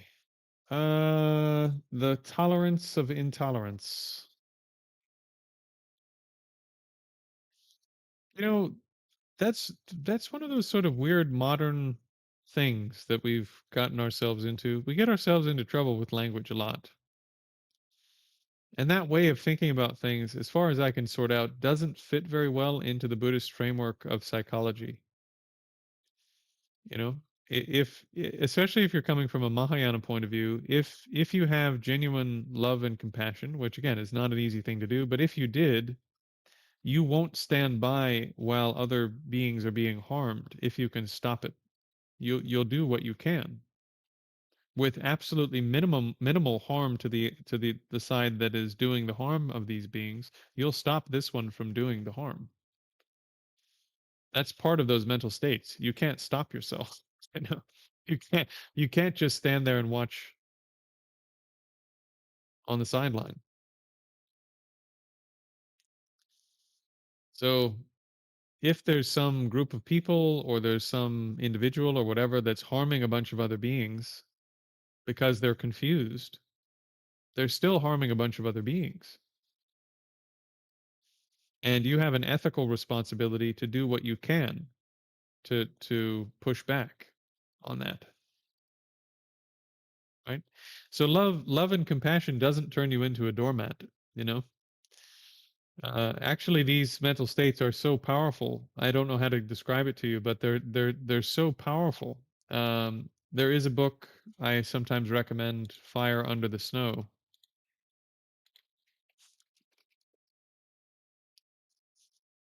So Paulden Gyatso had actually generated compassion during his training prior to being captured by the Chinese when they invaded Tibet, and they put him in a labor camp for 20 years. So he spent 20 years being tortured daily, physically, verbally, psychologically, sexually, 20 years. And when he was asked by His Holiness the Dalai Lama after he had been captured this way for so long and he escaped, the Dalai Lama asked him, "Were you afraid?" you know, at any time, were you afraid? And he said, "I was afraid. I was afraid I would lose my compassion for the people torturing me."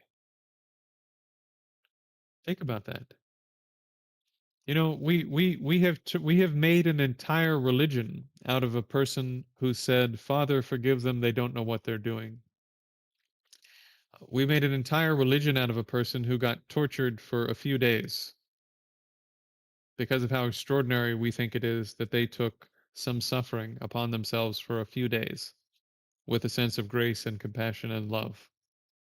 Paul Gyatso spent 20 years being tortured daily in unbelievable, unimaginable ways. And the force of his love and compassion, at least by his reckoning, didn't break under those conditions. So this is how powerful these mental states are. And I think, with respect to the fact that, yeah, Garchen Rinpoche said the same thing. And he was, so